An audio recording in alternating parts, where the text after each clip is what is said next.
3, 2, 1.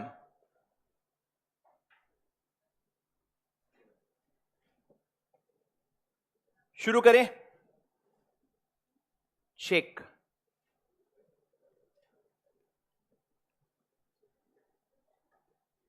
Perfect, alright. Looks like I am live. शुरू करते हैं गाइस, मेरी बात एकदम ध्यान से सुनिएगा। Are you ready? Sure?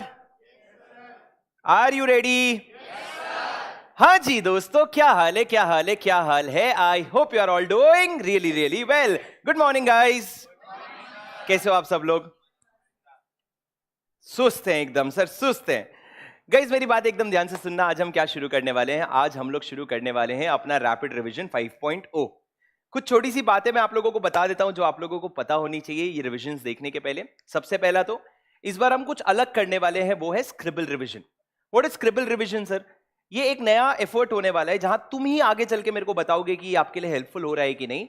But क्या होता है, लॉ एक थियरी सब्जेक्ट है और बहुत ज्यादा सुनते रहते हैं ना, तो चीजें जाती तो है पर लिखते लिखते बहुत अच्छा अटेंशन आता है। तो हम लोग पूरी क्लास में सिर्फ लिख लिख करके हम लोग क्या करेंगे, लॉ की पढ़ाई करेंगे। तो पूरा जितनी चीजें मैं लिखवाऊंगा, जितने कीवर्ड्स में लिखवाऊंगा, बस उतना ही आपको लिखना है। पर आपको देख देख के नहीं, सुन सुन के लिखना है।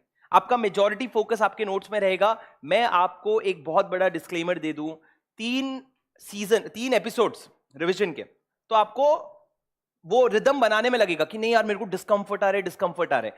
बट वो डिस्कंफर्ट आने देना, because learning starts when you are on a discomfort zone.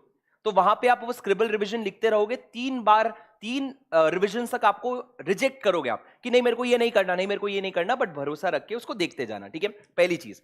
दूसरा, अगर आपको स्क्रिबल रिवीजन नहीं करना है, जो बच्चे खास करके लाइव देख रहे हैं, अगर आपको स्क्रिबल रिवीजन नहीं करना है, 3 एपिसोड तो देखना तुम, उसके बाद भी नहीं करना है, तो आपका रैपिड रिवीजन 4.0 जो है वो पूरा पूरा बुक से कराया हुआ रिवीजन है। आप बिंदास 4.0 देख सकते हो। तो आपके पास चॉइस हो जाएगा। आपको बुक से पढ़ना है तो 4.0, बुक से नहीं पढ़ना है तो 5.0, और अगर रिवीजन ही नहीं करना है तो रिवीजन ऑडियोज भी है आपके पास। आप सिर्फ रिवीजन ऑडियो सुन करके भी अपनी पढ़ाई कर सकते हो। तो आपके पास मल्टीपल ऑप्शन है, आप चूज कर सकते हो। उसके अलावा सर इस रिवीजन में क्या होगा, एक तो मैं आपको शेड्यूल्ड, शुरू नहीं हुआ आप खो गए, शुरू इसीलिए स्क्रिबल, हेंस स्क्रिबल। इसलिए what we will do is scribble, क्योंकि मेरा यह मानना है कि आप सुनते सुनते तो सो सकते हो पर लिखते लिखते नहीं सो सकते।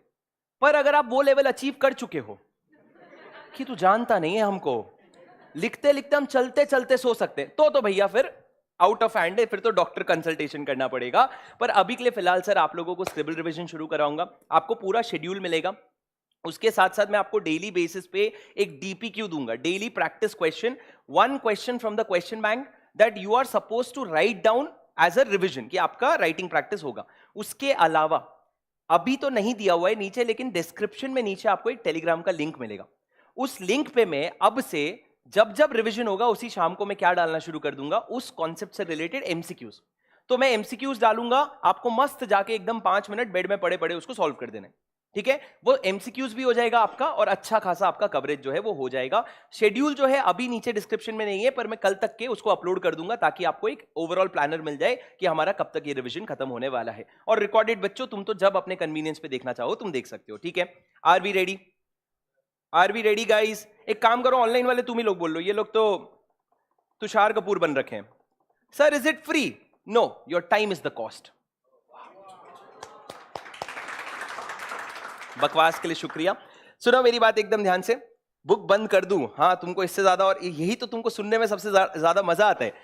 चलो guys, we will start our scribble revision with our chapter number 2, which is what? Incorporation of a company and matters incidental thereto. बहुत सारे छोटे छोटे इंसाइट्स मैं आपको देता जाऊंगा जो आप लोगों को समझते जाना है। जैसे कि सर सबसे पहले अगर आप स्टार्ट में देखोगे तो हमारे चैप्टर के स्टार्ट में फॉर्म नंबर्स हैं। फॉर्म नंबर्स जो है उसका कोई रेलेवेंस नहीं बच रहा है आपके एग्जाम में। बहुत ज्यादा स्ट्रेस फॉर्म नंबर्स को याद करने में नहीं लेना। सर क्यों बता रहे हो आप ऐसा? क्योंकि पिछले 8 अटेम्प्ट से फॉर्म नंबर्स पे कोई क्वेश्चन नहीं आए हैं, और दूसरा आईसीआई अपने नए मॉड्यूल में से फॉर्म नंबर्स हटा रहे, कम कर रहे, तो फॉर्म नंबर्स में बहुत ज्यादा परेशान होने की जरूरत नहीं है। सर सेक्शन नंबर्स याद करेंगे क्या? बिल्कुल 100% याद करना है, उसमें कोई दो राय नहीं है। पर मेरा मानना है प्रोविजन याद होगा तो सेक्शन नंबर अपने आप याद हो जाएगा। सर शुरू करते हैं बिना किसी बकवास के। सेक्शन नंबर 3, प्लीज मेरी बात ध्यान से सुनना। आप लोगों का चैप्टर क्या है सर? लिखो इनकॉर्पोरेशन ऑफ अ कंपनी। आपको राइटिंग स्पीड अपनी पीक पे रखनी पड़ेगी। Incorporation of a company, incorporation. Sir मेरे को बताते जाना और मेरे साथ बोलते जाना, लिखते जाना, बोलते जाना, लिखते जाना। Be super active sir. और किसी और के लिए नहीं करना है, सिर्फ अपने लिए। Be super active sir. Incorporation कौन से सेक्शन से शुरू होता है? सेक्शन नंबर 3 से, और खत्म होता है सेक्शन नंबर 22 पे। सर सेक्शन नंबर 3 किस चीज के बारे में बात करता है? सेक्शन नंबर 3 बात करता है फॉर्मेशन ऑफ अ कंपनी। आप लोगों को पता है कि a company may be formed for illegal purpose. A company may be formed for illegal purpose है कि नहीं भैया? अरे ओ, lawful purpose. A company may be formed for lawful purpose. Sir यहां पे मे वर्ड लिखा है, पर मे वर्ड पे ज्यादा अटेंशन मत देना, because may has to be read as shall. उसके बाद दोस्तों मेरे को बताओ, कंपनी में कितने लोग होंगे? कितने, मिनिमम कितने लोग होंगे? डिपेंड करेगा सर। अगर पब्लिक कंपनी है तो 7 या 7 से ज्यादा, प्राइवेट कंपनी है तो 2 या 2 से ज्यादा, और अगर 1 पर्सन कंपनी है तो 1 या 1 से ज्यादा नहीं बोलना राजा, 1 ही पर्सन होगा, 1 पर्सन कंपनी। इतने क्या होंगे सर? इतने आपके मिनिमम मेंबर्स होंगे। सर आपको पता है पहले ये लोग क्या बनते हैं? पहले ये लोग सब्सक्राइबर्स टू मेमोरेंडम बनते हैं। पहले ये लोग क्या बनते हैं? Subscribers to memorandum. अरे बोलो हे भगवान, जो भी बच्चा बोलते बोलते पढ़ेगा उसको सब याद करवा देना भगवान, मेरी आपसे दुआ है। दूसरी दुआ बीच में लगाऊंगा आगे चल के, अभी फिलहाल यही दुआ है, बोलते बोलते पढ़ो सर। सब्सक्राइबर्स टू मेमोरेंडम क्या होता है? ये लोग वो होते हैं जो मेमोरेंडम में सब्सक्राइब करते हैं। फिर इसके बेसिस पे क्या होता है? आरओसी आपकी कंपनी बना देता है, और जब कंपनी बना देता है तो यही सब्सक्राइबर्स जाके कंपनी में पैसे डालते हैं। पैसे डालते हैं, इनको शेयर्स मिलता है, और सब्सक्राइबर क्या बन जाता है? मेंबर्स बन जाते हैं। सब्सक्राइबर्स क्या बन जाते हैं? मेंबर्स बन जाते हैं। उसके बाद दोस्तों मेरी बात ध्यान से सुनना, ये आप लोगों का सेक्शन 3 ब्रॉडली इतनी ही बात करते हैं। पर सेक्शन 3 के साथ साथ हमको एक और सेक्शन पढ़ना होता है, जो है सेक्शन नंबर 7, जो क्या बात करता है? Incorporation of a company. Incorporation of a company. मेरे को बताओ सर, कंपनी इनकॉर्पोरेट कैसे करोगे? अगर आपको एक कंपनी इनकॉर्पोरेट करना है, then you will have to go to the ROC. You will have to go to the ROC. This person will have to go to the ROC. कितने documents लेके जाओगे? एक सेकेंड रुक जाओ। कितने डॉक्यूमेंट्स लेके जाओगे? आप 7 डॉक्यूमेंट लेकर के जाओगे, और 7 डॉक्यूमेंट लेके जाओगे किसके पास? सेक्शन नंबर 7, एक second let me rewrite. Section number 7, incorporation of a company.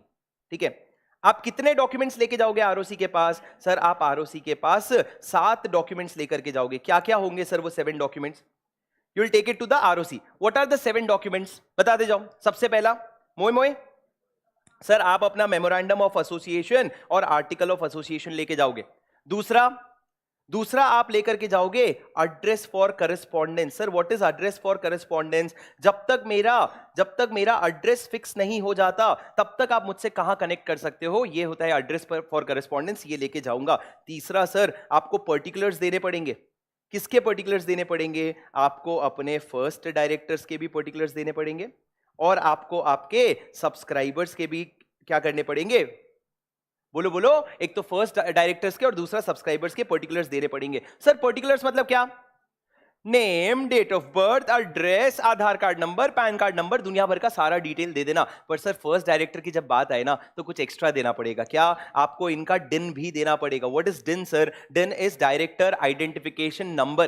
तो आपको फर्स्ट डायरेक्टर का और सब्सक्राइबर का दोनों का ये डिटेल्स देना पड़ेगा। उसके बाद दोस्तों सबसे इंपॉर्टेंट पॉइंट, बिना कंसेंट के कुछ नहीं। तो आपको यहां पे आपके डायरेक्टर्स का रिटन कंसेंट देना पड़ेगा। डायरेक्टर्स का क्या देना पड़ेगा? रिटन कंसेंट, कि भैया हम अग्रीड है कि हम आपके कंपनी में क्या बनना चाहते हैं? डायरेक्टर बनना चाहते हैं। और उनका कोई other interest in other body, corporate और फर्म तो नहीं है। सर शुरू में एक काम करता हूं, थोड़ा स्लो डाउन कर देता हूं।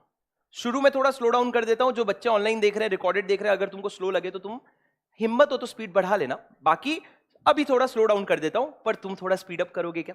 मैं थोड़ा सा स्लो डाउन करूंगा, तुम थोड़ा सा स्पीड अप करोगे, फिर हम लोग आगे बढ़ेंगे। सर पॉइंट नंबर 4 क्या बोला मैंने? डायरेक्टर। अगर किसी को डायरेक्टर बना रहा हूं तो रिटन कंसेंट होना बहुत जरूरी है। उसके बाद दोस्तों, अगर इंटरेस्ट कोई और बॉडी कॉर्पोरेट में या कोई फर्म में इंटरेस्ट है, क्या तेरा कहीं और मन लग रहा है, तो हमको बता दे। ये दोनों चीजें आपको कहां पे डालने पड़ेंगे? अपने डॉक्यूमेंट्स में डालना पड़ेगा। उसके बाद सर आपको 2 डिक्लेरेशन देने पड़ेंगे। क्या 2 डिक्लेरेशन देने पड़ेंगे सर? सबसे पहला डिक्लेरेशन आपको देना पड़ेगा, इसको 2 पार्ट में डिवाइड करो। पहला डिक्लेरेशन आपको देना पड़ेगा कि भैया हमने एक्ट का सारा कंप्लायंस कर लिया है। पहला डिक्लेरेशन किसका है? कंप्लायंस, कि हमने एक्ट का सारा कंप्लायंस कर लिया है। और ये डिक्लेरेशन कौन देगा सर? ये डिक्लेरेशन देगा वो एडवोकेट या CA, CS, CMA or any CMA in practice who is engaged in formation. engaged in formation क्या मतलब सर? जो आपके कंपनी को बनाने में इन्वॉल्व है उससे एक डिक्लेरेशन लेना पड़ेगा, और दूसरा सर जो पर्सन नेम्ड इन एओए है, जो जिसका नाम आपने एओए में लिखा है, वो चाहे आपका डायरेक्टर हो सकता है, मैनेजर हो सकता है, कंपनी सेक्रेटरी हो सकता है, उनको भी साइन करना पड़ेगा। तो सर पहला डिक्लेरेशन क्या है? मेरे साथ बोलो, प्लीज बोलो, प्लीज बोलो सर। कंप्लायंस, अरे बोलो, कंप्लायंस ऑफ एक्ट हुआ है कि नहीं हुआ है? और ये कौन बोलेंगे सर? दो लोग, एक तो जो कंपनी बनाने में मदद कर रहे हैं, और दूसरा जिसका नाम आर्टिकल ऑफ एसोसिएशन में दिया हुआ है। अरे आप मेरी बात समझे? हाँ सर। और दूसरी तरफ सर आपको एक डिक्लेरेशन देना पड़ेगा। कौन देगा sir? This declaration bye will be by each of the directors and each of the first subscribers. कौन कौन देगा? डायरेक्टर्स और फर्स्ट सब्सक्राइबर्स जो है वो आपको डिक्लेरेशन देंगे। मतलब सर हर एक डायरेक्टर और हर एक फर्स्ट सब्सक्राइबर डिक्लेरेशन देगा कि मैं डॉग नहीं हूं, कि आई एम नॉट अ डॉग। मतलब सर आप डी से बोलोगे कि जो भी डॉक्यूमेंट्स हमने जमा किया है वो सब कुछ ट्रू है और कंप्लीट है। Every documents that we have given to you, it is true and complete to the best of our knowledge. Oh sir I am not, ओ क्या बोलो? ऑफेंस। क्या offence? I have not been involved in any offense relating to formation of a company. मैं किसी भी तरह के offence में इन्वॉल्व नहीं हूं। और उसके बाद sir convicted of an offence with relating to promotion, formation, management of a company. क्या बोला मैंने? PFM। PFM बोले तो प्रमोशन, फॉर्मेशन और मैनेजमेंट ऑफ अ कंपनी। मैं इन सब के ऑफेंस में कहीं भी कन्विक्टेड नहीं हूं। और तीसरा, आई am not guilty of fraud. मैं फ्रॉड के लिए गिल्टी नहीं हूं। पिछले 5 साल में कभी भी, 5 साल में कभी भी मेरे को फ्रॉड के लिए गिल्टी पाया नहीं गया है। ठीक है, ओके दोस्तों। तो दोस्तों मैंने क्या कहा कि आप लोगों का डॉक्यूमेंट जो है वो ट्रू होना चाहिए। ट्रू है सारे ऑफेंसेस के लिए, आप किसी भी ऑफेंस में इन्वॉल्व नहीं हो और आप गिल्टी हो। देखो दोस्तों, रट्टा मत मारो, सिर्फ कॉन्सेप्ट समझो, याद करो।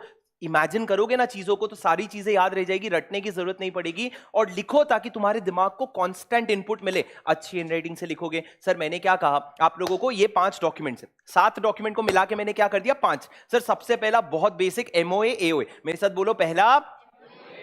दूसरा आप लोगों को देना पड़ेगा address for correspondence till the registered address is establish. जब तक आपका रजिस्टर्ड एड्रेस नहीं आ जाता कहां पे हम कोऑर्डिनेट करेंगे। तीसरा सर आप particulars of the first directors and subscribers, उनका पूरे खानदान का चिट्ठा बता दो, साथ साथ में डायरेक्टर का डिन नंबर भी दे देना। चौथा सर आपको क्या देना पड़ेगा? बोलो सर, आप लोगों को एक रिटन आपको देना पड़ेगा, डायरेक्टर का रिटन कंसेंट, और उसका किसी और बॉडी कॉर्पोरेट या फर्म में इंटरेस्ट है तो वो भी डिस्क्लोज कर दो। और 5वां सबसे इंपॉर्टेंट है, आपको डिक्लेरेशन देना पड़ेगा। पहला डिक्लेरेशन कि मैंने पूरा कंप्लायंस कर लिया है। किसने बोला सर ये? कि advocate CA, CS, CMA who is engaged in the formation of the company and any person who is named in the AOA, उसको क्या देना पड़ेगा? पहला डिक्लेरेशन कि हमने सब कंप्लायंस कर लिया। और दूसरा, हर एक डायरेक्टर को और हर एक सब्सक्राइबर को बोलना पड़ेगा कि आई एम नॉट अ डॉग। मतलब जो भी डॉक्यूमेंट्स हमने दिया है वो सारे ट्रू एंड कंप्लीट हैं। हम किसी भी ऑफेंस के लिए गिल्ट कन्विक्टेड नहीं है which is related to promotion, formation or management of a company. And G, I am not guilty of any fraud. I am not guilty of any fraud or misfeasance in any of the preceding 5 साल। 5 साल से ज्यादा पुरानी बात हो गई तो छोड़ दो, उस पर मिट्टी डालो। सर ये सब आपने क्या किया? ये सब जाके आपने ROC को 7 डॉक्यूमेंट्स जमा किए सर, जो हमने 5 में समराइज कर लिया। अब राजा ROC क्या करेगा? ROC इन डॉक्यूमेंट्स को इवैल्यूएट करेगा और अगर ROC सैटिस्फाइड है तो वो आपको सर्टिफिकेट ऑफ इनकॉर्पोरेशन देगा। क्या देगा वो आपको? Certificate of incorporation. और इसके साथ साथ सर आपको एक सिन नंबर भी मिलेगा। सिन नंबर मतलब क्या हो गया? Corporate identification number. आपको पता है कॉर्पोरेट आइडेंटिफिकेशन नंबर होता है? What is corporate identification number? आपको लिखने की जरूरत नहीं है, पर मैं अगर आपको नोट से दिखाऊं, ये देखो सेक्शन नंबर 7। कुछ चीजों के लिए मैं अपनी नोट्स रेफर करूंगा, आपको खोलने की जरूरत नहीं है, आप सिर्फ मेरे स्क्रीन पे देखो, आप सिर्फ मेरे स्क्रीन पे देखो। जैसे कि सर इन्फोसिस का कॉर्पोरेट आइडेंटिफिकेशन नंबर है ये। इसमें सर एल का मतलब क्या है? एल का मतलब तुम लिस्टेड हो कि अनलिस्टेड हो। ठीक है, उसके बाद आप देखो 5 डिजिट का एक रजिस्ट्रेशन सीरियल नंबर है, बेसिकली कंपनी का सीरियल नंबर है। उसके बाद KA मतलब कर्नाटका, मतलब स्टेट ऑफ इनकॉर्पोरेशन। सर 1981 मतलब ईयर ऑफ इनकॉर्पोरेशन। PLC मतलब public limited company, private limited company, वो सारी चीजें। और लास्ट में एक और क्या है आपका? Registration number. तो इस तरीके से क्या लिखा जाता है आपका? Corporate identification number. अरे समझे क्या तुम मेरी बात? हाँ सर। अब आपको कॉर्पोरेट आइडेंटिफिकेशन नंबर जब मिल गया तो बेसिकली जिस दिन आपको सर्टिफिकेट ऑफ इनकॉर्पोरेशन मिल गया, इस दिन सर आपकी कंपनी को क्या माना जाएगा? Company is now effectively in operation. Effectively आप लिखो बस, इफेक्टिवली मतलब जिस दिन सर्टिफिकेट ऑफ इनकॉर्पोरेशन मिल गया, अब ये कंपनी एग्जिस्टेंस में आ गई। सर उससे क्या फर्क पड़ता है? कंपनी के एग्जिस्टेंस में आने से क्या फर्क पड़ता है? सर कंपनी के एग्जिस्टेंस में आने से फर्क ये पड़ता है, now company is a legal entity, it has perpetual succession, it can hold properties in its own name, it may have a common seal। मतलब एक कंपनी को एक लीगल स्टेटस मिला कब? जब वो सर्टिफिकेट ऑफ इनकॉर्पोरेशन उसको मिल गया। क्या आप मेरी बात सुन पा रहे हो?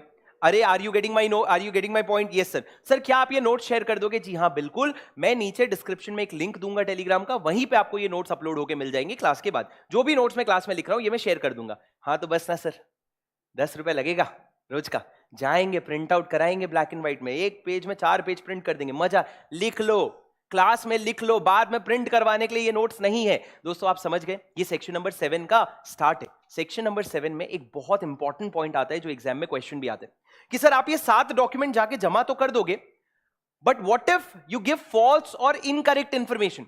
Sir what if you give false information? लिखो फॉल्स और इनकरेक्ट इंफॉर्मेशन। आपने झूठ बोला या सच छुपाया? क्या बोला सर मैंने? आपने झूठ बोला या सच छुपाया? तो उस केस में क्या होगा राजा? अगर आपने किसी भी तरह का फॉल्स या इनकरेक्ट इंफॉर्मेशन दिया हुआ है तो डिपेंड करता है कंपनी इज नॉट इनकॉर्पोरेटेड या company is incorporated. Company incorporate हो गई है कि कंपनी इनकॉर्पोरेट नहीं हुई है?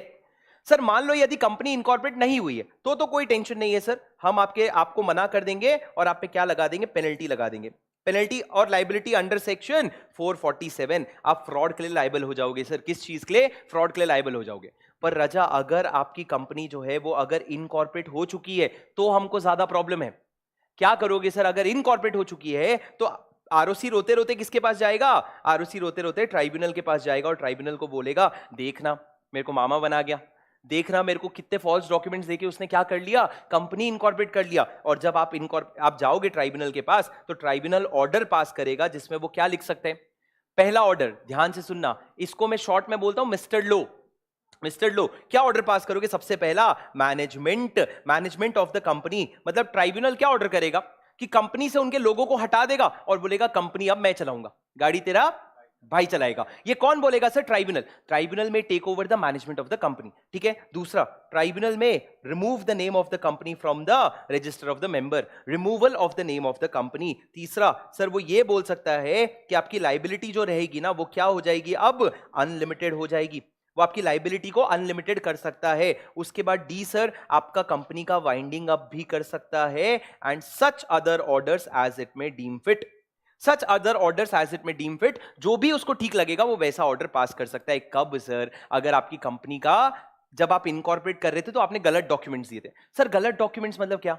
आपने गलत डिक्लेरेशन दे दिया था, आपका एक्ट का पूरा कंप्लायंस नहीं हुआ था, कुछ भी हो सकता है। तो उसमें ट्राइब्यूनल क्या ऑर्डर पास करेगा? ये 5 ऑर्डर। एक बार मेरे साथ बोलोगे क्या? सर 5 ऑर्डर क्या है? पहला तो समरी मिस्टर लो, एम मैनेजमेंट ऑफ द कंपनी, वो कंपनी के एग्जिस्टिंग मैनेजमेंट को हटा के बोलेगा I will take over the management of the company. दूसरा, removal of the name of the company, किधर से निकालेगा? From the register of members. तीसरा, the liability of the company will be unlimited. चौथा, winding up of the company, it may order for the winding up of the company. And पांचवा, it may take such other actions as it may deem fit. Sir ये 5 order तो करेगा, लेकिन 5 order देने में, 5 में से कोई भी ऑर्डर देने के पहले ऊब देगा, है opportunity of being heard. Sir आप अपॉर्चुनिटी ऑफ बीइंग हर्ड दोगे, उसके बाद ही आप कोई भी एक्शन लोगे, उसके पहले कोई भी एक्शन आप नहीं लोगे। सर ये मोर और लेस क्या है? ये आपके सेक्शन 7 है जो किसकी बात करता है? इनकॉर्पोरेशन की बात करता है। क्या आप यहां तक मेरे साथ बने हुए हो? क्या आप यहां तक मेरे साथ बने हुए हो? बोलो हाँ कि नहीं सर। सर ये सेक्शन 7 हो गया।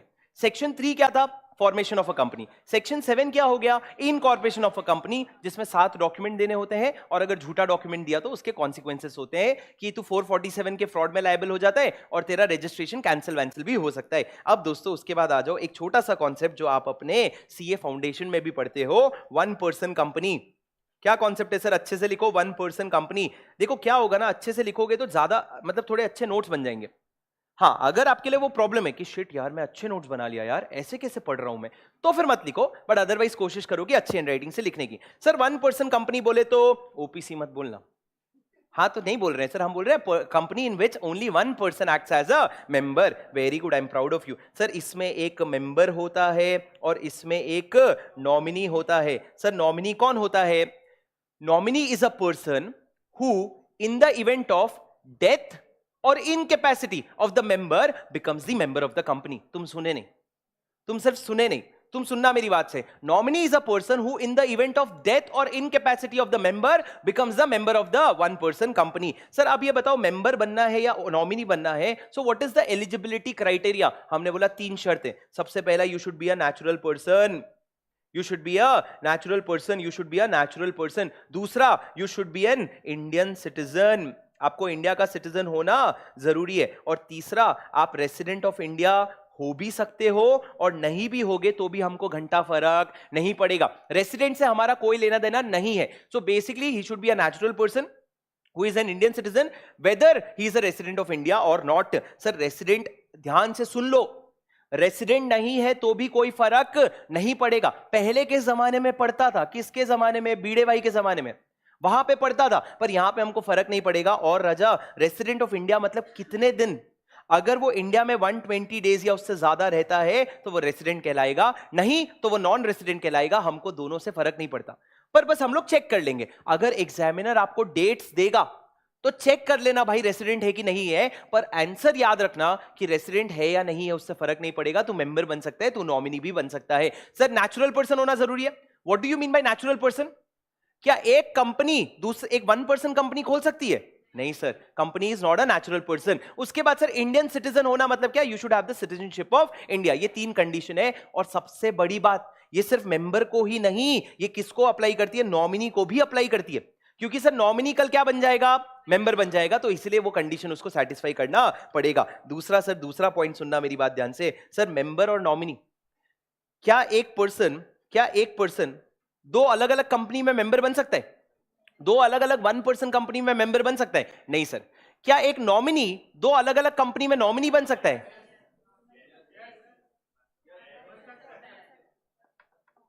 कौन कौन बोल रहा है बन सकता है?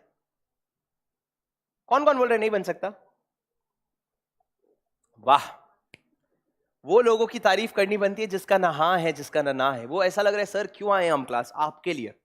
आपकी क्लास खाली खाली नहीं लगनी चाहिए सर। हमने बोला आ जाते हैं, आपका मनोबल बढ़ाने के लिए हम आ जाते हैं। ओए क्या नॉमिनी, एक पर्सन 2 अलग अलग कंपनी में नॉमिनी बन सकता है क्या? अरे लिखो, a person can be member in 1 company or he can be nominee in 1 company. वो एक जगह मेंबर और एक जगह नॉमिनी बन सकता है, पर वो 2 अलग अलग जगह नॉमिनी नहीं बनेगा। सर क्या कहता है लॉ? आप 2 जगह मेंबर बन सकते हो, सॉरी एक जगह मेंबर बन सकते हो, एक जगह नॉमिनी बन सकते हो। आप एक जगह मेंबर और एक जगह नॉमिनी भी बन सकते हो।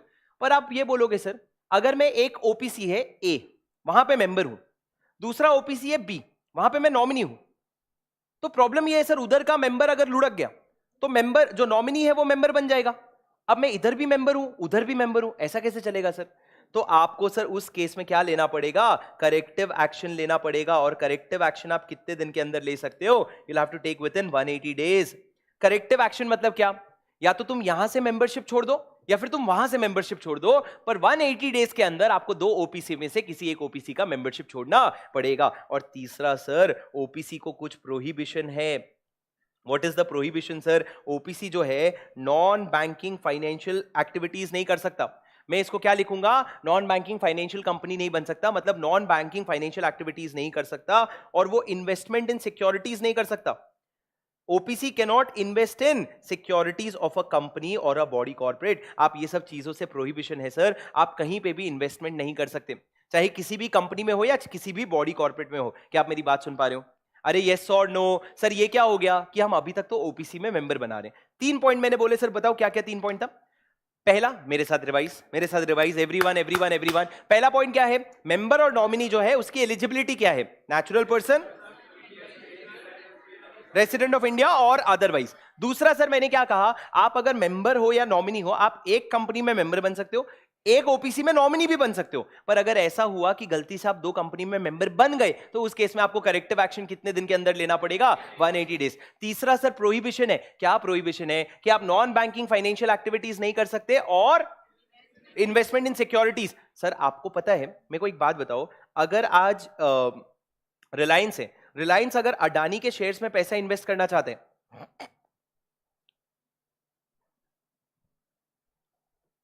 सर क्या दो जगह नॉमिनी नहीं बन सकते? नहीं बन सकते राजा, दो जगह नॉमिनी नहीं बन सकते। कहीं सीख के आए हो क्या? आपके मॉड्यूल में साफ साफ लिखा है, you can not be a member in more than one OPC, you can not be a nominee in one more than one OPC, but you can be a member in one company and you can be nominee in one company. भरोसा रखो यार, book में लिखा है, ICI module पे भरोसा करो, ठीक है? अब दोस्तों मेरी बात ध्यान से सुनो। सर रिलायंस और अडानी की बात करते हैं। हेलो हेलो हेलो सर, क्या रिलायंस अडानी की कंपनी के शेयर्स खरीद सकते हैं?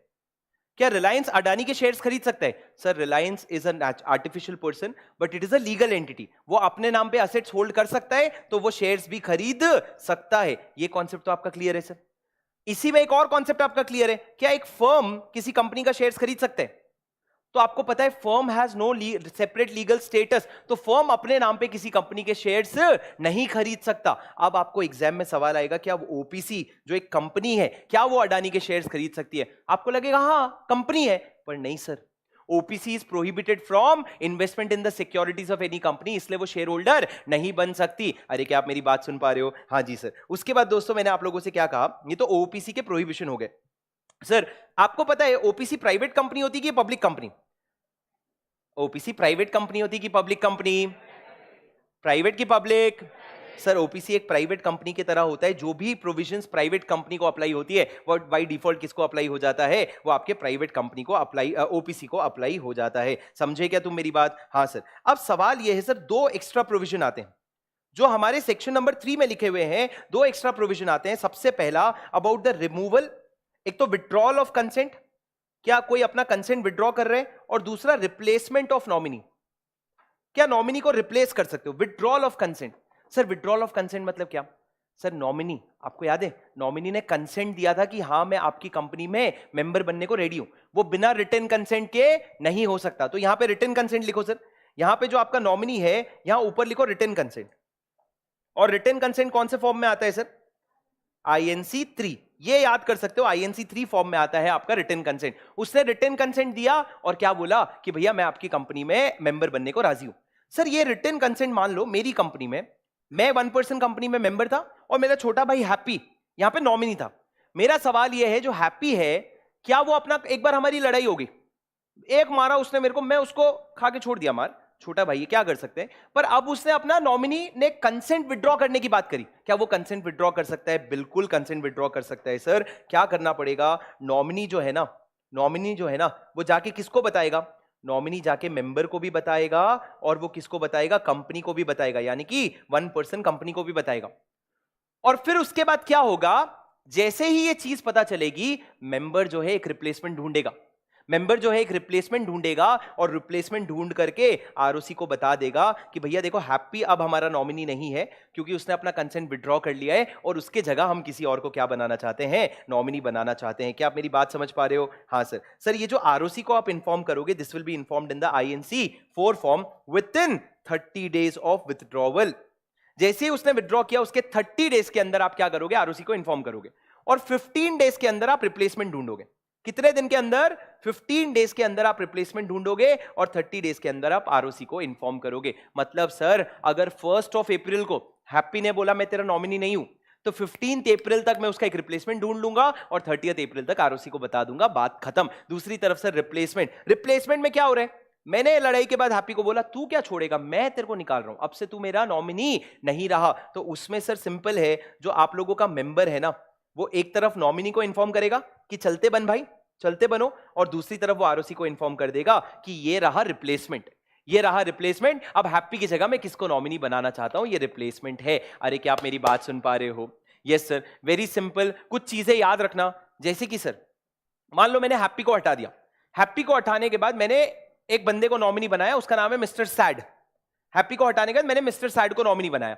अब मिस्टर सैड से याद रखना मेरे को वापस रिटन कंसेंट लेना पड़ेगा, और रिटन कंसेंट का फॉर्मेट क्या है सर? आईएनसी 3। और आरओसी को कौन से फॉर्म में इन्फॉर्म करूंगा? आईएनसी 4। सर आरओसी को यूजुअली कितने समय के अंदर इन्फॉर्म करते हो? Always it is 30 days. There are some exceptions, but always it is 30 days. Are you with me? Yes sir. Sir ये पूरा आपका क्या हो गया? 1% कंपनी का कॉन्सेप्ट हो गया। Are you with me? दोस्तों समझ आ रहे हैं? क्या आप मेरे साथ साथ लिख पा रहे हो? ऑनलाइन वाले बच्चों तुम फटाफट बताओ, ऑनलाइन वाले बच्चों फटाफट बताओ तुम लिख पा रहे हो? Teach in English sir. I separately take separate revision videos for English also. अभी आप हिंदी में सुनो। और वैसे भी इतना हिंदी थोड़ी है, विड्रॉ को मैं हिंदी में थोड़ी बोल रहा हूं, विड्रॉ तो विड्रॉ ही बोल रहा हूं ना।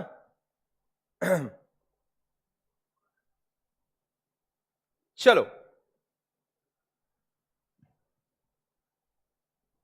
चलो चलो चलो चलो चलो, मेरी बात ध्यान से सुनो राजा। ये क्या हो गया, विड्रॉ रिप्लेसमेंट का कॉन्सेप्ट हो गया, ये ओपीसी का कॉन्सेप्ट हो गया। अब दोस्तों आगे बढ़ेंगे, आगे चलेंगे सर सेक्शन नंबर 3A की तरफ। तुम्हारा favourite section, members severally liable. What is members severally liable? Members severally liable, sir क्या होता है मेंबर्स सेवरली लायबल? दोस्तों दोस्तों सर मेंबर्स सेवरली लायबल का मतलब ये होता है कि राजा आपको पता है एक कंपनी में मिनिमम नंबर ऑफ मेंबर्स होते हैं। कितने नंबर ऑफ मेंबर्स होते हैं सर? अगर एक प्राइवेट कंपनी है उसमें मिनिमम 2 मेंबर होने चाहिए, अगर एक पब्लिक कंपनी है उसमें मिनिमम 7 मेंबर्स होने चाहिए। लेकिन अगर कंपनी का नंबर ऑफ मेंबर्स 2 या 7 से कम हो गया तो उस दिन से लेकर के कितने समय के अंदर, 6 मंथ्स के अंदर कंपनी को लॉ के कंप्लायंस में वापस आना चाहिए। कंपनी को लॉ के कंप्लायंस में वापस आना चाहिए। क्यों नहीं लिख रहा राजा? ओ राजा लिख रहे हैं आंखों से? हाँ, हाथ तो नहीं चल रहे तो कैसे लिख रहे हैं? ठीक है सुनो सर, मैंने क्या कहा आपको, 6 महीने के अंदर क्या करना पड़ेगा? 6 महीने के अंदर आप लोगों को कंप्लायंस करना पड़ेगा, यानी कि नंबर ऑफ मेंबर्स बढ़ाने पड़ेंगे। नहीं बढ़ाए तो after 6 months, after 6 months company ने जो भी डेट इनकर किया है ना, जो भी पैसा बोरो किया है, उसके लिए जो भी बचे कुछ मेंबर्स है, they will be severally liable, severally liable and can be sued upon. आप दे आर सेवरली लायबल और आप उनको सू भी कर सकते हो रिकवरी के लिए कि भैया तू मेरे पैसे दे। You can severally sue them, मतलब इंडिविजुअली एक एक पे केस कर सकते हो। सर इस पे जब क्वेश्चन आता है ना तो बच्चे कंफ्यूज होते हैं। मेरी बात सुनना, 6 महीने खत्म होने का इंतजार करना।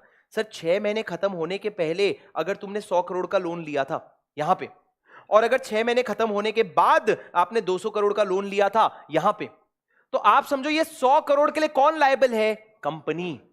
ऑल द मेंबर्स नहीं, कंपनी लायबल है। Who is liable at the first place? The company is liable. और अगर कंपनी की लिमिटेड लायबिलिटी है तो आप मेंबर्स को हाथ नहीं लगा सकते। पर सर 6 महीने के बाद कंपनी का जो पर्दा होता है ना, कॉर्पोरेट व्हील, वो हट जाएगा और जो भी मेंबर्स हैं वो सेवरली और जॉइंटली लायबल हो जाएंगे, सेवरली लायबल भी हो जाएंगे। मतलब ये 200 करोड़ के लिए लायबल हो पर 100 करोड़ के लिए आप लायबल नहीं हो। Are you with me sir? Sir ये आप लोगों का सेक्शन नंबर 3A है। अब उसके बाद अगले सेक्शन पे आते हैं, ज्यादा नहीं पढ़ेंगे, एक एक घंटे का सेशन है सर, शुरू होने के पहले खत्म हो जाएगा और आपका इतना सही रिदम बनेगा। एक एक घंटे का सेशन, आज सेक्शन नंबर 7 तक पढ़ ले, 8 तक पढ़ ले, बड़ी बात है। बस आप लोग 1 घंटे का एनर्जी अपना मेंटेन कर लो तो आपका 15 दिन निकल भी जाएगा और आपको पता भी नहीं चलेगा लॉ कब खत्म हो गया।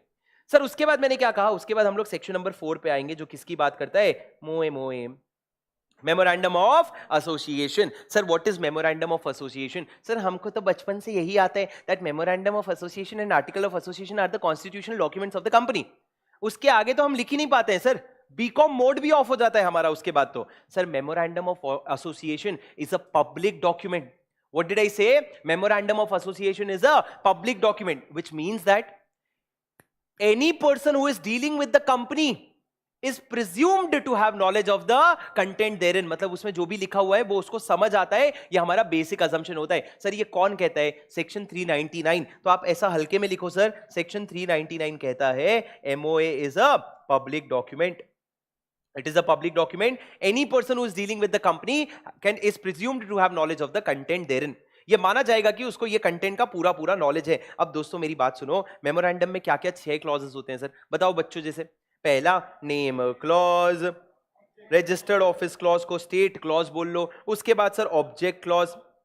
तुम लोग बोल ऐसे रहे हो और मैं लिख ऐसे रहा हूं जैसे तुम टीचर हो मैं स्टूडेंट हूं, तुम पढ़ाने आए हो मैं पढ़ने आया हूं, तुम एग्जाम पास कर चुके मैं लिखने आया हूं। नालायको लिखो name clause, state clause, object clause. उसके बाद sir liability, the liability of the member shall be limited or unlimited. उसके बाद सर बोलो बोलो कैपिटल क्लॉज। और लास्ट सर आपको अपने सब्सक्राइबर्स का भी तो नाम लिखना पड़ेगा।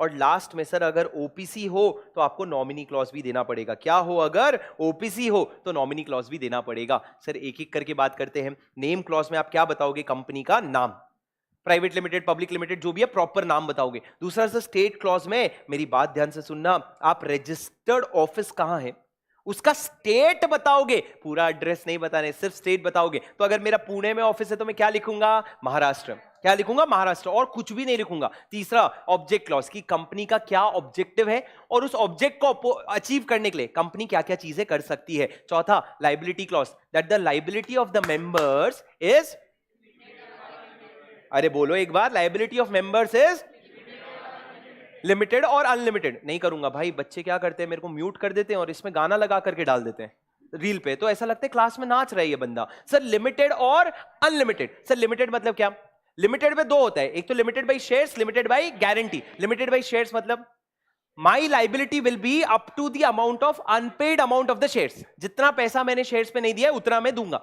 What is limited by guarantee, मतलब जितना अमाउंट मैंने गारंटी दिया है उतने तक की मेरी लाइबिलिटी होगी, उसके बियॉन्ड मेरी लाइबिलिटी नहीं होगी। और अनलिमिटेड मतलब, अनलिमिटेड लाइबिलिटी मतलब इसमें तेरा घर चला जाएगा कि तुमसे पूरी पूरी रिकवरी कर सकते हैं, वो आपको यहां पे लिखना पड़ेगा सर। उसके बाद कैपिटल क्लॉज मतलब क्या, तुम अपना ऑथराइज्ड शेयर कैपिटल बताओगे। क्या बताओगे राजा, authorised share capital, paid up share capital नहीं, ऑथराइज्ड शेयर कैपिटल। सर कितने नंबर ऑफ शेयर्स है और एक एक शेयर्स का कितना फेस वैल्यू है वो आप बताओगे। और सब्सक्राइबर्स में कौन कौन इंसान आपके मेमोरेंडम को सब्सक्राइब कर रहे हैं। और आखिरी में नॉमिनी क्लॉज। दोस्तों एक चीज मैं आपको स्क्रिबल रिवीजन का बता दूं, मैं आपको स्क्रिबल रिवीजन में 99% ही बताऊंगा, 100% नहीं बताऊंगा। जैसे कि सब्सक्राइबर क्लॉज में फालतू से प्रोविजंस हैं बुक में, जैसे कि अगर तुम सब्सक्राइबर क्या करेगा, साइन, साइन नहीं कर पा रहा तो अंगूठा, अंगूठा नहीं दे पा रहा तो बाजू वाले का अंगूठा, ये फालतू बातें लिखी हुई है। ये मैं आपको स्क्रिबल में बता तो दिया पर नहीं बताऊंगा इसके बियॉन्ड, ठीक है। तो सब्सक्राइबर क्लॉज हो गया और लास्ट में नॉमिनी। सर ये नॉमिनी क्लॉज क्या होता है,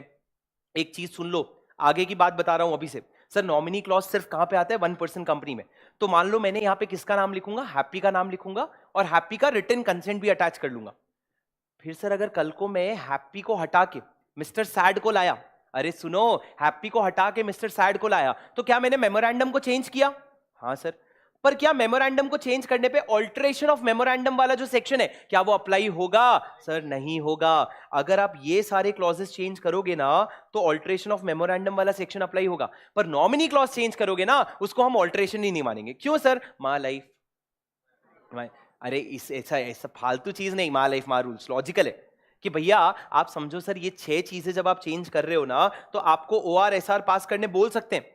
पर रजत जब आप नॉमिनी को चेंज कर रहे हो तो मैं हैप्पी को चेंज कर रहा हूं, मेरे को बोलोगे चल तू SR पास करके दिखा, अरे मैं SR कैसे पास करेगा, तो it doesn't make sense. Nominee clause आप अपने लेवल पे चेंज कर सकते हो। उसके बाद सर एक एक करके आते हैं, सुनना मेरी बात ध्यान से। सर नेम क्लॉज के बारे में बात करेंगे, प्लीज लिखो नेम क्लॉज, प्लीज लिखो name clause, very important sir, इस बार आपके एग्जाम में आएगा, इस बार आपके एग्जाम में नेम क्लॉज पे क्वेश्चन आएगा, तुम देख लो क्या है सर नेम क्लॉज। हाँ सर ऐसा बोलते हो ना थोड़ा ध्यान लग जाता है सर, पता नहीं क्यों ऐसा लग रहा था, अभी तक इजी इजी चल रहा है, अभी ध्यान लगाने लगेंगे सर। सर नेम क्लॉज क्या होता है, प्लीज मेरी बात ध्यान से सुनना। सर जब आप अपना नाम सोचते हो ना तो आपको कुछ रेस्ट्रिक्शंस का ध्यान रखना चाहिए और कुछ, सॉरी पहले लिखो, कुछ प्रोहिबिशंस का ध्यान रखना चाहिए और कुछ रेस्ट्रिक्शंस का ध्यान रखना चाहिए। अच्छी हैंडराइटिंग कोशिश करो, आपकी तो बन नहीं रही है सर, हमको बोल रहे हो अच्छी बन रही है, ठीक है सर, प्रोहिबिट अच्छी बन रही है ना, हाँ इसमें लगता भी अच्छा है, नहीं बोला कोई।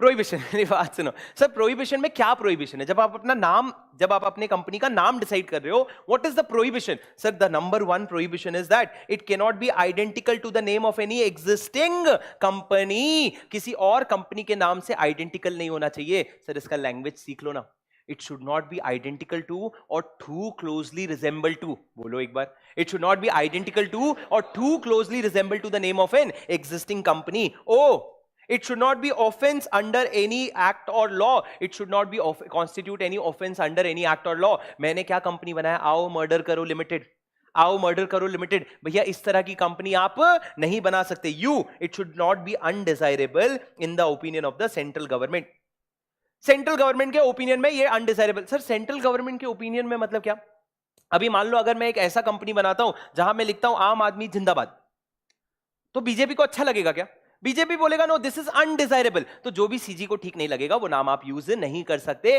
There is a strict prohibition on that. But sir restriction क्या है, मेरी बात ध्यान से सुनना। सर अगर आप कुछ स्पेसिफिक वर्ड्स यूज करना चाहते हो, कुछ स्पेसिफिक वर्ड्स जैसे कि भारत हो गया, इंडिया हो गया, इस तरह के वर्ड्स अगर आप यूज करना चाहते हो तो आपको सेंट्रल गवर्नमेंट का अप्रूवल लेना पड़ेगा।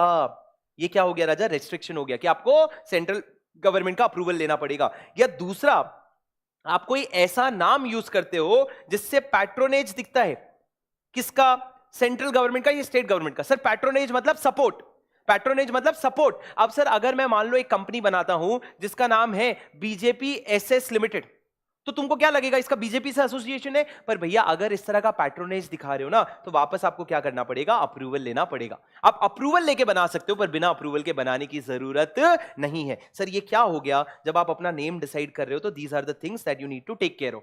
These are the things that you need to take care of. पहला हो गया प्रोहिबिशन। क्या प्रोहिबिशन है सर? ये प्रोहिबिशन है IOU। क्या प्रोहिबिशन है? IOU। बोलो क्या है? फुल फॉर्म बोलो, फुल फॉर्म। अभी बोलो। तुम लोग जो मेरे को चूना मार रहे हो ना, मैं बोल रहा हूं बोलो, तो तुम बोलो IOU। बोला अरे फुल फॉर्म बोलो, तो नोट्स में देखे आइडेंटिकल ऑफेंस अनडिजायर्ड, यही तो करने आए हैं। ऐसा थोड़ी है हमको याद रह जाना चाहिए। दूसरी तरफ क्या है राजा? दूसरी तरफ आपका रेस्ट्रिक्शन ये है कि भैया there should not be specific words. CG approval ले लेना, और पैट्रोनेज अगर दिख रहा है तो उसमें भी आपको सीजी का अप्रूवल लेना पड़ेगा। उसके बाद दोस्तों आगे बढ़ते हैं, मेरी बात ध्यान से सुनना। दोस्तों अगर हम गवर्नमेंट कंपनीज की बात करें राजा, सॉरी, अगर हम 1% कंपनी की बात करें, तो मेरे को बताओ 1% कंपनी का सफिक्स क्या रहता है?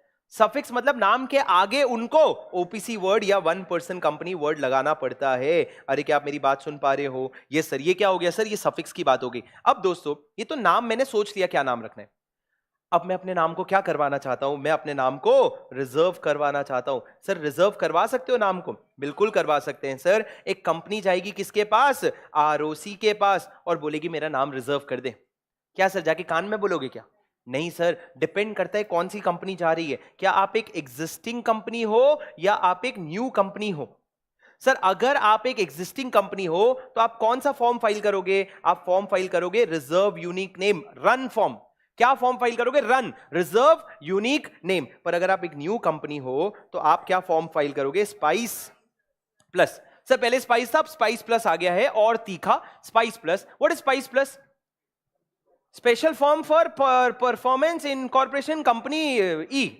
क्या? अरे simplified proforma for incorporation of a company electronically, spice plus form sir. और अगर नहीं तो आप रन फॉर्म भी फाइल करके अपना नाम रिजर्व कर सकते हो। अब सर जब आप आरओसी के पास जाओगे, आरओसी क्या चेक करेगा?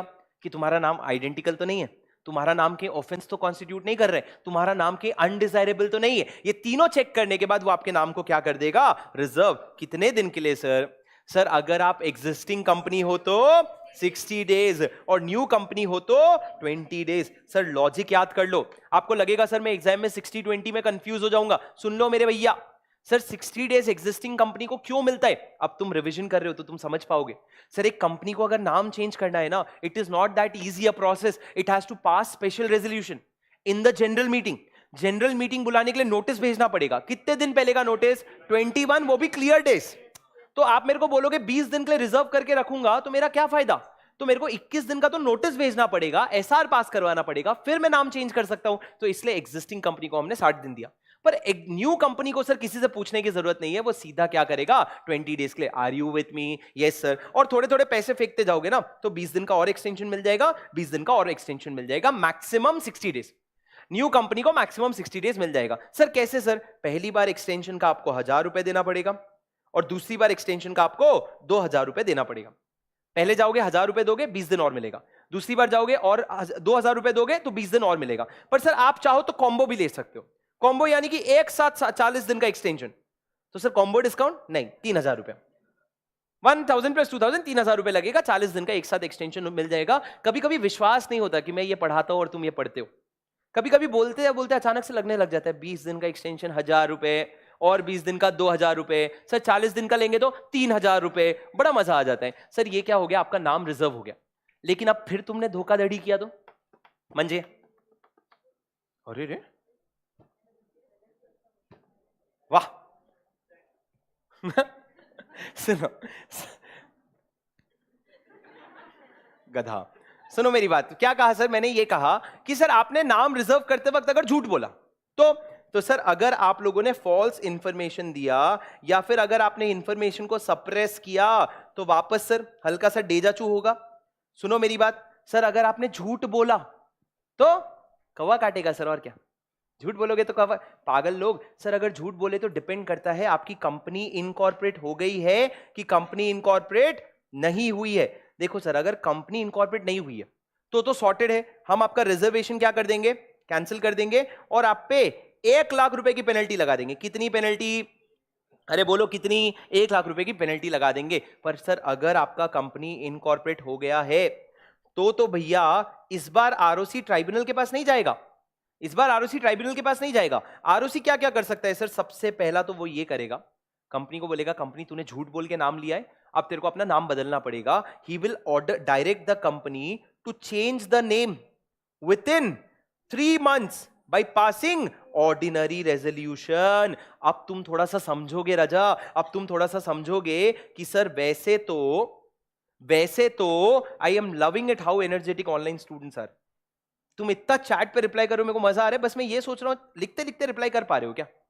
क्योंकि यहां तो बच्चे लिख ही नहीं पा रहे हैं। तो लिख लो प्लीज, हाँ चैट पे लिखो, अच्छी बात है, पर लिख लो, ठीक है?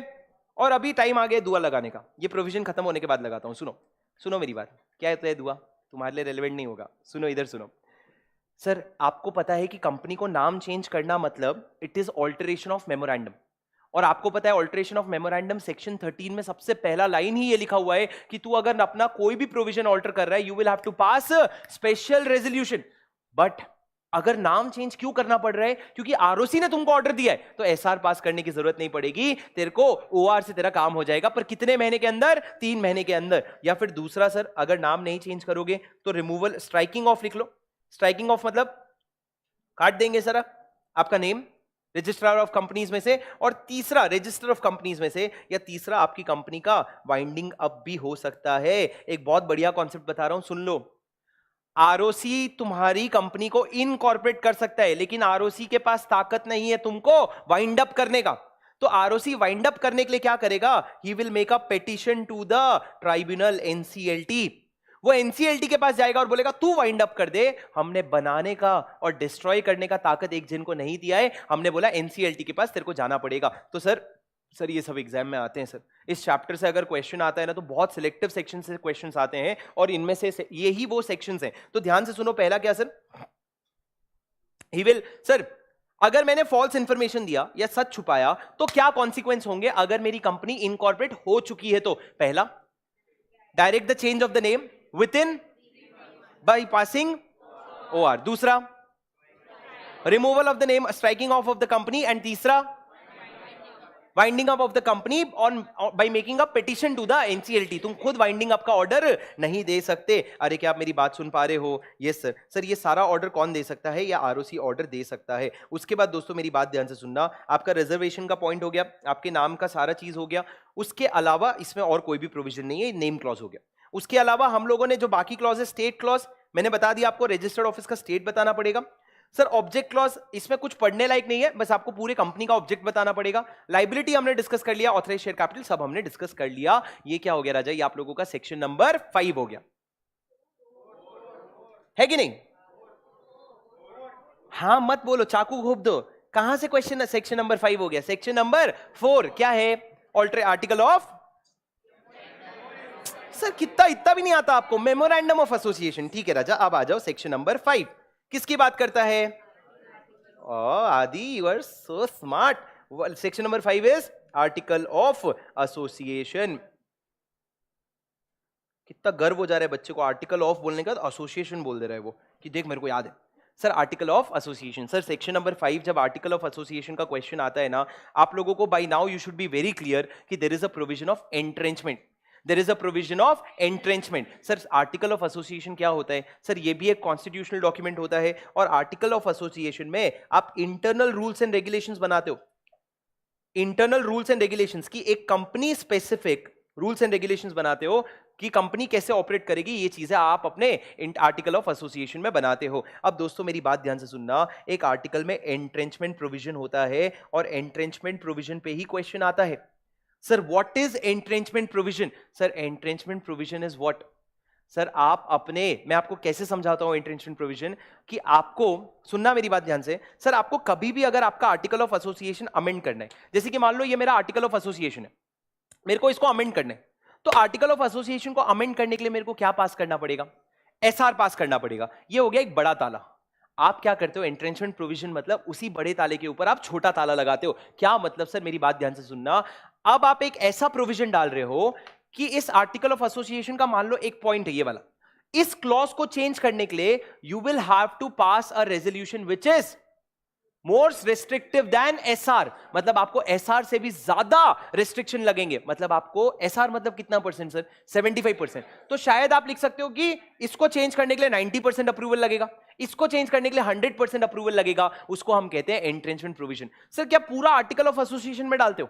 यूजुअली नहीं, आप स्पेसिफिक प्रोविजंस में डालते हो, पर पूरे एओए में भी डालना चाहो तो आप डाल सकते हो, कोई प्रॉब्लम नहीं है। सर 3 पॉइंट्स लिखने हैं आपको। जब एंट्रेंचमेंट प्रोविजन का क्वेश्चन आएगा 3 पॉइंट्स, बोलो कितने पॉइंट्स? 3 पॉइंट्स। सबसे पहला पॉइंट लिखो सर दोस्तों, सबसे पहला पॉइंट और AOA can be altered only if procedure more restrictive than SR is complied.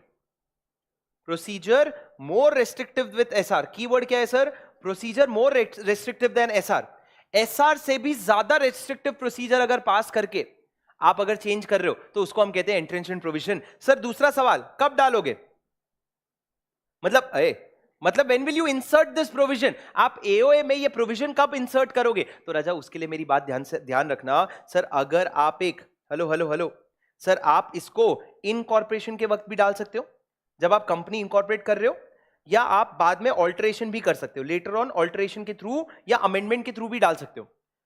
Sir लेकिन अगर आप ऑल्टरेशन के थ्रू डाल रहे हो ना, तो याद रखना अगर आप एक पब्लिक कंपनी हो तो आपको एसआर पास करना पड़ेगा एंट्रेंचमेंट प्रोविजन डालने के लिए, और अगर आप एक प्राइवेट कंपनी हो, मोस्ट इंपॉर्टेंट, तो आपको 100% मेंबर्स का कंसेंट लेना पड़ेगा। All members consent in case of a private company. किस चीज के लिए कंसेंट ले रहे हो सर? आप एंट्रेंचमेंट प्रोविजन डालने के लिए कंसेंट ले रहे हो आपके मेंबर्स का। ये हो गया सर कब डालोगे? या तो इनकॉर्पोरेशन के वक्त या फिर बाद में आप ऑल्टरेशन भी कर सकते हो। पब्लिक कंपनी होगा तो क्या पास करना पड़ेगा? एसआर। प्राइवेट कंपनी है तो क्या पास करना पड़ेगा? 100% मेंबर्स का कंसेंट लेना पड़ेगा। और तीसरा दोस्तों, जब आप ये कर लो तो आप जा करके किसको इन्फॉर्म कर देना? Intimate to ROC. आरओसी को जाके बोल देना, आरओसी आज मैं करके आया, एंट्रेंचमेंट प्रोविजन डाल करके आया, मैंने अपने एओए में एंट्रेंचमेंट प्रोविजन डाल दिया। अरे क्या आप मेरी बात सुन पा रहे हो? Are you with me? Yes sir. Sir आप आरओसी को कैसे इन्फॉर्म करोगे? सर या तो आप स्पाइस प्लस फॉर्म में ही बता देना, अगर आप इनकॉर्पोरेशन के वक्त डाल रहे हो तो आप स्पाइस प्लस फॉर्म में बता देना, वरना आपको एक फॉर्म फाइल करना पड़ेगा MGT 14। MGT 14 दोस्तों, अरे ओ राजा आपको याद है आपका मैनेजमेंट का एक चैप्टर है जिसमें मैंने कॉन्सेप्ट ना वैसे नहीं, याद कुछ नहीं है तुमको, मैं असम्पशन नहीं ले रहा हूं। मेरे को लग रहा है आज तुम जीरो से शुरू कर रहे हो, आज तुम पहली बार लॉ पढ़ने वाले हो, पर तुमको ये तो याद होगा ना कि जब भी एक कंपनी कोई रेजोल्यूशन पास करती है, वो रेजोल्यूशन की कॉपी आरओसी को जमा करना पड़ता है। तुमको याद नहीं होगा या होगा 117? हाँ सर इतने तो सेक्शंस ही नहीं है इंटरमीडिएट में। हाँ 117 थोड़ी है सर। अरे ओ 117 मेंबर्स रेजोल्यूशन, आप उसको किसके पास फाइल करोगे? आरओसी के पास फाइल करोगे। और अब भी फट से मत बोल देना याद नहीं आए तो। आप नहीं पढ़ाए सर?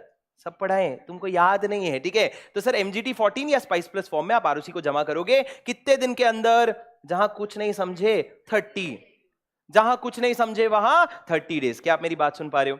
अरे बोलो यस और नो? Yes sir. ये क्या हो गया राजा? ये आपका एंट्रेंचमेंट प्रोविजन हो गया जो बहुत ज्यादा इंपॉर्टेंट है। उसके बाद सर ये सेक्शन नंबर 5 हो गया। अब आपको पता है कि मेमोरेंडम और आर्टिकल की जब बात करते हो तो आप पढ़ते हो कुछ डॉक्ट्रिन्स, जैसे कि doctrine of constructive notice, doctrine of indoor management और doctrine of ultra vires act. Sir what is doctrine of ultra vires act? अरे भगवान, क्या है रे doctrine of ultra vires act? Sir doctrine of ultra vires act मतलब MOA के object clause के beyond आप जाकर, ऑब्जेक्ट क्लॉज में जो भी लिखा है वो सारी चीजें कर सकते हो, बट ऑब्जेक्ट क्लॉज के बियॉन्ड जाकर के आप कोई भी काम अगर करोगे तो it will be void, it will be an ultra vires act. Sir doctrine of ultra virus के साथ एक और आता है doctrine of intra virus. What is ultra vires? Sir doctrine of ultra virus is outside the power of company. but doctrine of intravirus is it is within the power of company but outside the power of the director. वो director नहीं कर सकता था, उसने कर लिया, तो उसको हम क्या कहेंगे? Doctrine of intra vires. Sir doctrine of ultra vires का केस लॉ क्या था? फाउंडेशन के बच्चे नहीं, फाउंडेशन की भी नहीं है क्या sir? Doctrine of ultra vires act Ashbury. हाँ हाँ, अरे अभी तो बोल दो प्लीज, मेरे दिल बैठ रहा है प्लीज. अरे ऑनलाइन वाले बच्चों, तुम्ही से उम्मीद है. हाँ, एशवेरी रेलवे कैरेज का केस लॉ था सर. सोचो, केस लॉ के नाम साफ हो गए दिमाग से. सर एशवेरी रेलवे कैरेज तेरे को हंसी आ रही है गधे, नालायक. सुनो मेरी बात. सर एशवेरी रेलवे कैरेज का केस लॉ था. कोई बात नहीं, मेरे को, मैं ये अजम्पशन पे ही चल रहा हूं कि तुमने 3 महीने बाद ऐसा बुक खोला है अपना, बोले यार शिट यार, कितना प्लान बनाया था पढ़ने का, एकदम जंग लग, ये तुम्हारा चल रहा है, मेरे को पता है, ठीक है. तो बुक ही जब इतना गंदा है तो दिमाग में क्या ही चीजें बची होगी. सर डॉक्ट्रिन ऑफ इंट्रावायरस क्या था? डॉक्ट्रिन ऑफ इंट्रावायरस मतलब कंपनी के पावर के अंदर है. अब तो सुन लो, कंपनी के पावर के अंदर है लेकिन डायरेक्टर के पावर के बाहर है. डॉक्ट्रिन ऑफ अल्ट्रावायरस मतलब क्या? कंपनी के ही पावर के बाहर है. It is an ultra vires act. और एक चीज कहते हैं हमेशा कि अगर सारे के सारे शेयर होल्डर एक रूम में आकर के अगर किसी चीज को रैटिफाई भी कर देना, तब भी वो वॉइड ही होता है, उसको आप वैलिडेट नहीं कर सकते. This is doctrine of ultra vires. Sir what is doctrine of constructive notice? Sir doctrine of constructive notice यही होता है that a member who is dealing with the company is presumed to have knowledge of all the contents therein. ये doctrine of constructive notice होता है. But what is doctrine of indoor management? कि sir बाहर वाला बंदा company के internal affairs में घुस करके इन्वेस्टिगेशन नहीं करेगा. अगर तुम बोल रहे हो जनरल मीटिंग बुलाई है, स्पेशल रेजोल्यूशन पास किया है, तो वो मान लेगा पास किया है. वो आके ये नहीं चेक करेगा कब मीटिंग बुलाई थी, कहां मीटिंग बुलाई थी, किसके साथ मीटिंग करी, वो ये सब इंक्वायरी नहीं कर सकता. वो ये मान लेगा कि तुम बोल रहे हो किया है मतलब किया है. लेकिन सर ये क्या डॉक्ट्रिन ऑफ इंडोर मैनेजमेंट जो है ये किसको बचाते हैं? Doctrine of indoor management protects the outsider. Doctrine of constructive notice protects the company. Sir लेकिन doctrine of indoor management will not protect you in 3 cases. पहला, सर अगर नेग्लिजेंस का केस है,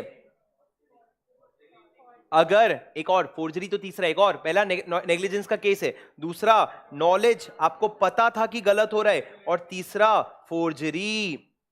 अगर आपने फोर्जरी करी, आपने अगर फॉल्स सिग्नेचर करें, तो ये 3 केसेस में क्या होगा? आपका डॉक्ट्रिन ऑफ इंडोर मैनेजमेंट जो है वो आपका साथ नहीं देगा. पहला नेग्लिजेंस. नेग्लिजेंस मतलब क्या? सर अगर थोड़ा सा एफर्ट डालते, आप एकदम थोड़ा सा एफर्ट डालते, तो आप लोगों को पता चल जाता है कि ये ट्रांजैक्शन वैलिड नहीं है, पर आपने वो एफर्ट डालना जरूरी नहीं समझा. दूसरा सर नॉलेज. अगर आपको पता था कि सामने वाले की अथॉरिटी नहीं है, फिर भी आप वो ट्रांजैक्शन में एंटर करें, डॉक्ट्रिन ऑफ इंडोर मैनेजमेंट आपको नहीं बचाएगा. और तीसरा फोर्जरी के केस में, sir forgery is nullity. Nullity मतलब वॉइड एब इनिशियो. नलिटी मतलब उसका कोई एग्जिस्टेंस ही नहीं होता है. तो ये क्या हो गया सर? ये 3 चीजें हो गई. सर ये 3 मैंने आपको इतना ब्रीफ में क्यों बताया पता है? ये सब फाउंडेशन का सिलेबस है सर. इंटर में मान लो 5-6 अटेम्प्ट में एक बार यदि आ गया तो आ गया, नहीं तो इस चैप्टर की भी इतनी वेटेज नहीं है जितना इस कॉन्सेप्ट को ध्यान दें हम, इतना ही काफी है. आप लोग जब क्वेश्चन बैंक करोगे तो क्वेश्चन बैंक का क्वेश्चन नंबर 1, 2, 3 जो है इस पे वो सॉल्व कर लेना, आपका कंफर्ट आ जाएगा. अरे क्या आप मेरी बात सुन पा रहे हो? हाँ जी सर. ये क्या हो गया राजा? सेक्शन नंबर 4, 5 और कुछ छोटे छोटे डॉक्ट्रिन्स हो गए. अब उसके बाद आ जाओ सेक्शन नंबर 6 पे. तुम लोगों के पास अगर मेरी किताब है, मैं आपको बता दूं guys, let me tell you something. जो मेरे जो बच्चे नहीं हमारी क्लासेस कर रखे हैं, कुछ मत करो, but there is one thing that you must have in your hands. This is your summary notes and question bank. Sir ये समरी नोट्स और question bank the ultimate solution जो है, it is priced at mere 700 rupees. 700 रुपए में 2 books तुमको घर पहुंचा के मिल रही है. The intent of that book is तुम लोगों को लास्ट डे रिवीजन के लिए एकदम परफेक्टली हेल्प करेगा. और 200 पेज जब हाथ में लेते हो ना कि सिर्फ इतना सा पढ़ना है, तो कॉन्फिडेंस भी आते. आप लोग आईसीआई मॉड्यूल पकड़ करके बैठोगे तो रो दोगे. तो अभी 2 दिन पहले मैंने एक इंटरव्यू भी लिया था AIR 1 का. उसने बताया भी कि सर ये जो बुक है ना, ये बुक सबसे बड़ी स्ट्रेंथ बनती है, और 1-1.5 दिन में पूरा रिवाइज होने के बाद और टाइम भी बच गया उसके पास. तो आप लोग इस बुक को अपना बनाओ, और इस बुक का समरी नोट्स के साथ साथ क्वेश्चन बैंक जिनके पास नहीं है, या जो कुछ मेरे पुराने बच्चे दिख रहे हैं, तुम लोग क्वेश्चन बैंक के लिए बुक ले लेना, क्योंकि क्वेश्चन बैंक अभी कलर कोडेड हो गया. अभी पहले black and white question bank नहीं है, it is colour coded and it is significantly helping students. और अभी जो लेटेस्ट एडिशन है उसमें तो और भी कीवर्ड सही कर दिए मैंने. तो सर हमारा जो पुराना बुक है वो लेके जरा नया बुक दे दोगे तो मजा आ जाएगा. तुम्हारा पुराना बुक भी एकदम कंफर्ट, एकदम कॉन्फिडेंट रहो, उसमें भी कोई प्रॉब्लम नहीं है, पर आप लोगों को लेटेस्ट बुक ले लेनी चाहिए, उससे आपको बहुत मदद होगी सर. ये हो गया मेरा प्रमोशन डिस्क्रिप्शन. सुनो दोस्तों, ये क्या बोला सर मैंने? ये बोला मैंने आप लोगों को सेक्शन नंबर 5 के बारे में. Section number 5 article of association और उससे रिलेटेड डॉक्ट्रिन्स. वापस लिखना शुरू करें सर. सेक्शन नंबर 6, बस फिर उसके बाद एक सेक्शन 8 करेंगे और खत्म। कितना, 1 घंटा? ओ 1 घंटा हो गया। 1 सेकेंड भाई, हे भगवान, मेरी दुआ है तुम लोग मत हंसो, तुम लोगों के लिए अलग से, लाइव वाले बच्चों के लिए, हर वो बच्चा जो ये वीडियो देख रहे हैं, 2 चीज तुमको करना है। एक तो जो लाइव देख रहे हैं तुम लोग लाइक करोगे, और जो रिकॉर्डेड देख रहे हैं तुम लोग भी लाइक करोगे। क्यों करे सर? जो भी भगवान इस वीडियो को लाइक करेगा उसको लॉ में इस बार एग्जेम्पशन तो पक्का पक्का दिलवा देना, भगवान मेरी दुआ है। क्या सर ऐसा कौन करता है?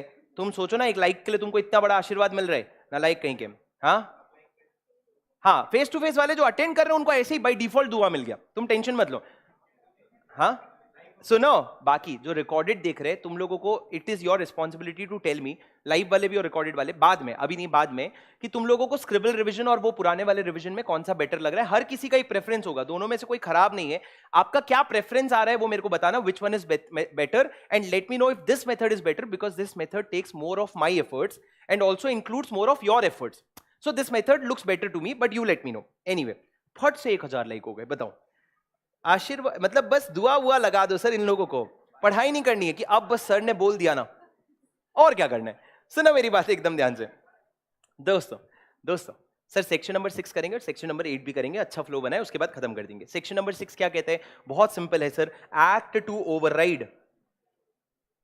डिक्टेट मत करो, डिक्टेट मत करो, डिक्टेट करते करते लिखो भी। Sir act to override memorandum of association, क्या मतलब रजा? मतलब अगर कभी भी आगे चल के एक तरफ एक्ट है, दूसरी तरफ memorandum of association, article of association, कोई अग्रीमेंट है, कोई रेजोल्यूशन है, कुछ भी है, उन सबसे बड़ा कौन? एक्ट। तो act will override each of the above everything. लेकिन सर याद रखना, कभी कभी ऐसा कुछ प्रोविजन होता है जहां पे वो बोलता है कि एक्ट ओवरराइड नहीं करेगा। जैसे कि सर सेक्शन नंबर 103, कौन सा नाम? What is 103? 103 कोरम है, 103 कोरम है, मैं बोल रहा हूं 103 कोरम है, ठीक है। तो 103 कोरम है सर, वहां पे 103 में लिखा हुआ है कि कोरम में कि आपका आर्टिकल ऑफ एसोसिएशन जो है वो लार्जर नंबर प्रिस्क्राइब कर सकता है। तो अगर आपका आर्टिकल ऑफ एसोसिएशन एक लार्जर नंबर प्रिस्क्राइब करता है तो वो क्या हो जाएगा? आर्टिकल ऑफ एसोसिएशन ओवरराइड कर जाएगा। तो जनरली कौन ओवरराइड करता है? एक्ट ओवरराइड करता है, पर कभी कभी आर्टिकल ऑफ एसोसिएशन भी ओवरराइड कर सकता है अगर लॉ तुमको वो पावर दे, नहीं तो सबका मालिक कौन? Act. Thank you so much. Act, ये क्या हो गया सर आप लोगों का सेक्शन नंबर 6। और आज के क्लास के लिए आखिरी सेक्शन, सेक्शन नंबर 8। सर अच्छे से लिखोगे, इससे क्वेश्चन आए, बहुत दिन हो गया, अब आ सकता है दोस्तों प्लीज मेरी बात सुनो। सेक्शन नंबर 8, इस पे बहुत क्वेश्चंस हैं आपके क्वेश्चन बैंक के। Section number 8 talks about formation of a section 8 company. Section 8 company, please मेरी बात एकदम ध्यान से सुनना। सर अगर आप एक सेक्शन 8 कंपनी फॉर्म करना चाहते हो, अच्छे से नोट्स बनाना। आप जाओगे किसके पास सर? आप जाओगे सेंट्रल गवर्नमेंट के पास, और सेंट्रल गवर्नमेंट को जा करके यू विल सेटिस्फाई, मतलब सेंट्रल गवर्नमेंट के पास जाके आप कुछ चीजें उनको सेटिस्फाई करोगे कि भैया सबसे पहला OPD. What is OPD? Sir सबसे पहला होता है आपका ऑब्जेक्ट, कि हमारा ऑब्जेक्ट अच्छा है। Our object is to promote arts, commerce, science, education, sports, फलाना, योगा, मेडिसिन, ये सब अपने का ऑब्जेक्टिव है। दूसरा sir, that the profit of the company will be used for the object, for achieving the objects, that the profits of the company will be applied for the objects of the company, and that the dividend can be distributed to all the shareholders। कुछ गलत बोल दिया क्या?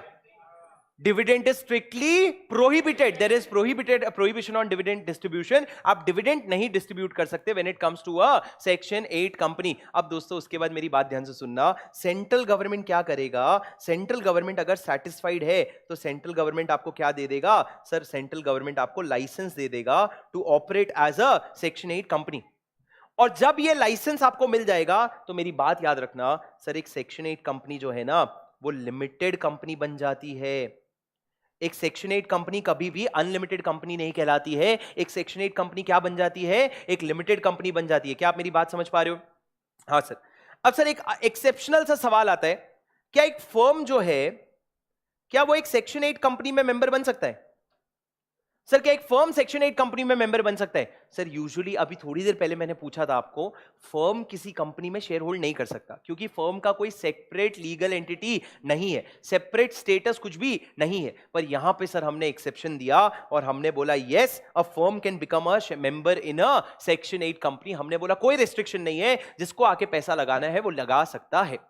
Sir उसके बाद point number 2 लिखो, एक important point है इसी में। Sir point number 2 sir 2 part में डिवाइड करो। आप अगर ऑल्टरेशन करना चाहते हो आपके एमओए का या आपके एओए का, सर आप सेक्शन 8 कंपनी बन गए हो, आपको लाइसेंस मिल गया है, उसके बाद अगर आप ऑल्टरेशन करना चाहते हो ना, तो आपको सीजी का अप्रूवल लेना पड़ेगा। किसका अप्रूवल लेना पड़ेगा? सीजी का approval. Sir of course CG मतलब कौन सा?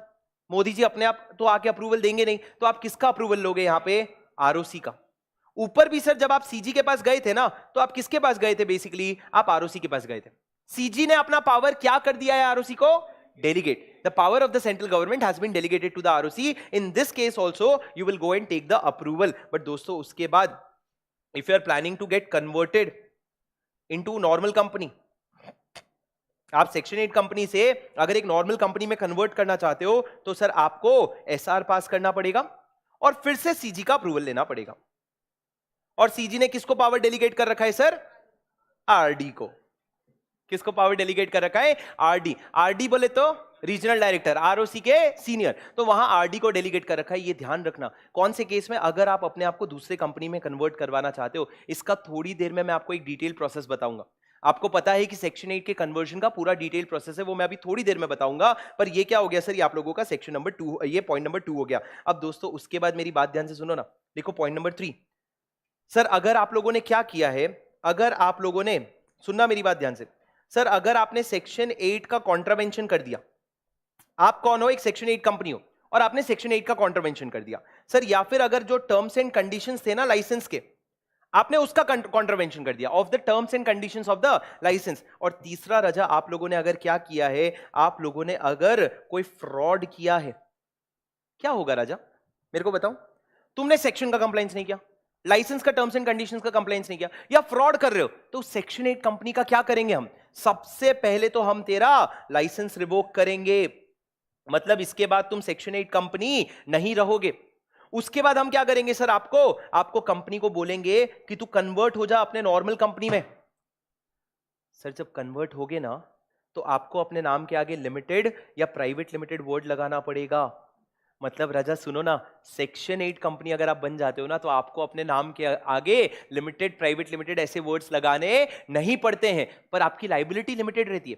पर अब जब आप कन्वर्ट हो जाओगे तो आपको लिमिटेड या प्राइवेट लिमिटेड वर्ड लगाना पड़ेगा। क्या आप मेरी बात सुन पा रहे हो? हाँ सर। अब जब आपका लिमिटेड या प्राइवेट लिमिटेड वर्ड लगाया, तो ये एक तरह का चेंज ऑफ नेम है, तो आप इसको लेके किसको बताओगे? आप इसके बारे में, आप इसके बारे में जाके आरओसी को बताओगे कि आरओसी मेरा मैं अभी मेरा नाम चेंज कर ले और तू इसको रजिस्टर कर ले अकॉर्डिंगली। तो ये सारी चीजों को क्या कर ले? रजिस्टर कर ले। तो मेरा लाइसेंस रिवोक हो गया, मेरा कन्वर्जन हो गया, और मेरा लिमिटेड या प्राइवेट लिमिटेड नाम ऐड करके मैंने आरओसी को बता दिया। क्यों? क्योंकि सर मैंने कुछ कांड कर रखे थे। पर दोस्तों ये कोई भी चीज करने के पहले आप क्या दोगे सर? ये आप दोगे उब। एक बार तुम लोग बोलो उब क्या है? सब लोग बोलेंगे, सारे लोग बोलेंगे opportunity of being heard. Sir देखो, एक प्रिंसिपल ऑफ नेचुरल जस्टिस होते हैं। प्रिंसिपल ऑफ नेचुरल जस्टिस मतलब किसी के भी अगेंस्ट कोई भी ऑर्डर पास करने के पहले एक सुनवाई का मौका देना चाहिए, एक सुनवाई का मौका देना चाहिए। That is called as principle of natural justice. इसीलिए जब भी आपका मन करेगा ना अपॉर्चुनिटी ऑफ बीइंग हर्ड लिखने का, आप लिख देना, कोई मार्क्स नहीं काटेगा, एक्स्ट्रा आप अपॉर्चुनिटी ऑफ बीइंग हर्ड लिख देना, कोई प्रॉब्लम नहीं है। मैं आगे बढ़ने के पहले आपको एक बहुत बड़ा डिस्क्लेमर दे देता हूं।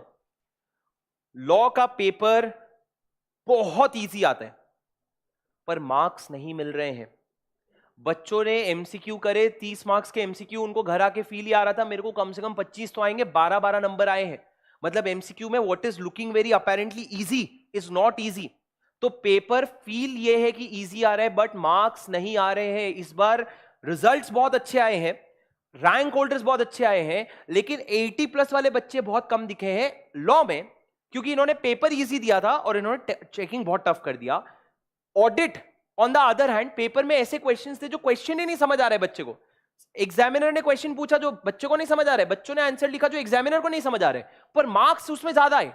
क्योंकि ये लोगों का पॉलिसी है, ज्यादा टफ पेपर आता है तो ये लोग ग्रेस मार्किंग दे देते हैं। तो आप लोग जो है ये समझ करके चलो कि लॉ में आप लोगों को एकदम माइक्रो चीजों पे इतना ध्यान देना पड़ेगा। इसीलिए जो एमसीक्यूज मैं आज शुरू कर रहा हूं ना टेलीग्राम में, I will also include the MCQs which are release by ICI. जैसे हमारे पास सितंबर 24 के पेपर का, जैन 25 का, जितने भी लेटेस्ट अटेम्प्ट का पेपर का क्वेश्चन है वो सब मैं उसमें इंक्लूड करूंगा। You have to solve it. इतना एफर्ट आपको डालना पड़ेगा। Spoon feeding to one extent is good, but नहीं रिस्पॉन्सिबिलिटी लोगे तो फालतू के लॉ में 40 मार्क्स को तरस जाओगे और लगेगा यार ये तो इतना इजी था, यहां पे कैसे मेरी बैंड बज रही है। And it is not just about writing practice, it is about good amount of coverage कि आप हर चीज को समझ समझ करके कर रहे हो। ठीक है राजा, तो मैंने क्या बोला, आप coming back section 8 company. Section 8 company जो है वो अगर कॉन्ट्रवेंशन करती है, टर्म्स एंड कंडीशंस को नहीं कंप्लाई करती या फ्रॉड करती है, तो उस केस में उसका लाइसेंस कैंसिल रिवोक हो जाएगा, उसका कन्वर्जन हो जाएगा और उसको लिमिटेड या प्राइवेट लिमिटेड वर्ड ऐड करना पड़ेगा और आरओसी को बताना पड़ेगा। इसके साथ कॉम्प्लीमेंट्री और भी कुछ होगा। सर मेरे को बताओ, अच्छा ये ऑर्डर कौन देगा sir? This order will be by regional director. Central government के बिहाफ में कौन देगा? Regional director. तुम्हारा रजिस्ट्रेशन कैंसिल करना है या तुमको कन्वर्जन अप्रूव करना है तो कौन करके देगा राजा? ये सारी चीजें रीजनल डायरेक्टर करके देगा। अब दोस्तों इसके अलावा कॉम्प्लीमेंट्री दो चीजें हो सकती है। एक तो आपका वाइंडिंग अप हो सकता है कि भैया तू तो फ्रॉड कर रहा था ना, कंपनी बंद करो। या दूसरा आपका अमालगमेशन हो सकता है। अमालगमेशन हो सकता है सर, जब कोई इंसान बहुत बदमाशी करता है तो क्या करते हैं? अमालगमेशन करवा देते हैं उसका, किसी अच्छे कंपनी के साथ अमालगमेशन करवा देंगे। लेकिन जब इस तरह का अमालगमेशन हो रहा है ना, तो एक चीज बहुत इंपॉर्टेंट होती है कि दोनों की सोच मैच होनी चाहिए। सोच मतलब क्या? ऑब्जेक्ट्स। आपके कंपनी का ऑब्जेक्ट और जो अमालगमेटिंग कंपनी का है उसका ऑब्जेक्ट्स मैच होना चाहिए। अब सर जब वाइंडिंग अप हो रहा है तो मेरे को बताओ, वाइंडिंग अप के वक्त सरप्लस एसेट का क्या होगा? सर आप कब अमालगमेट, गधा डोबी, पढ़ाई पे ध्यान दे। सर सरप्लस मेरी बात सुनो। सर अगर आपका वाइंडिंग अप हो गया और फिर भी कुछ आपके पास सरप्लस एसेट्स बच गए, तो सर या तो आप क्या कर सकते हो, उस एसेट को एज इट इज ट्रांसफर कर सकते हो किसी और कंपनी के पास। जो सेक्शन 8 कंपनी है जिसके सिमिलर ऑब्जेक्ट्स हैं, आप उसको या तो एसेट ट्रांसफर कर सकते हो या फिर आप एसेट को सेल कर दो और सेल करने के बाद जो भी पैसा आया आप उसको आईबीएफ में डाल दो। आईबीएफ बोले तो इंसॉल्वेंसी एंड बैंक्रप्सी फंड। या तो आप उस एसेट को एज इट इज ट्रांसफर कर दो या फिर आप सेल करके आपका जो भी पैसा आया उसको इंसॉल्वेंसी एंड बैंक्रप्सी फंड में डाल दो। क्या आप मेरी बात सुन पा रहे हो? हाँ जी राजा। अब लास्ट पॉइंट इस सेक्शन का खत्म, फिर उसके बाद खत्म, फिर हम लोग सेशन खत्म कर देंगे। लास्ट पॉइंट सुन लो मेरी बात दोस्तों। मेरे को ये बताओ सर, ये तो समझ गए हम, पर अब आगे मेरे को ये बताओ सर, एक तो कंपनी हम सेक्शन 8 कंपनी इनकॉर्पोरेट कैसे करें? मतलब आज अगर मेरे को जाके सेक्शन 8 कंपनी इनकॉर्पोरेट करना है तो what should be the procedure? और दूसरा सर, अगर मान लो मेरा सेक्शन 8 कंपनी इनकॉर्पोरेटेड है और मेरे को किसी और कंपनी में कन्वर्ट करना है, तो कन्वर्ट करने का क्या प्रोसीजर है सर? कन्वर्ट करने का क्या प्रोसीजर है? मेरी गट फीलिंग है आपको कन्वर्जन पे क्वेश्चन आएगा, आपके अटेम्प्ट में कन्वर्जन पे क्वेश्चन आएगा, क्योंकि ये रिसेंटली आईसीआई ने अपने मॉड्यूल में ऐड किया है, तो कन्वर्जन पे क्वेश्चन आएगा। मेरी बात ध्यान से सुनना दोस्तों। सबसे पहला इनकॉर्पोरेट कैसे करें? बहुत सिंपल है राजा। आपको जाके किसको अप्लाई करना पड़ेगा? आरओसी के पास जाना पड़ेगा। कौन सा फॉर्म लेके जाओगे? सेम सर, स्पाइस फॉर्म लेके जाओगे, स्पाइस प्लस फॉर्म लेके जाओगे। उसके साथ सर आपको कुछ डॉक्यूमेंट्स लेके जाने पड़ेंगे, जैसा कि पहला आपको अपना एमओए एओए देना पड़ेगा। राजे सेक्शन 8 कंपनी का एमओए एओए अलग होता है और आपके नोट्स में, अच्छा एक छोटी सी बात और बता दूं, मैंने एक अमेंडमेंट वीडियो डाला है 10 मिनट का मात्र।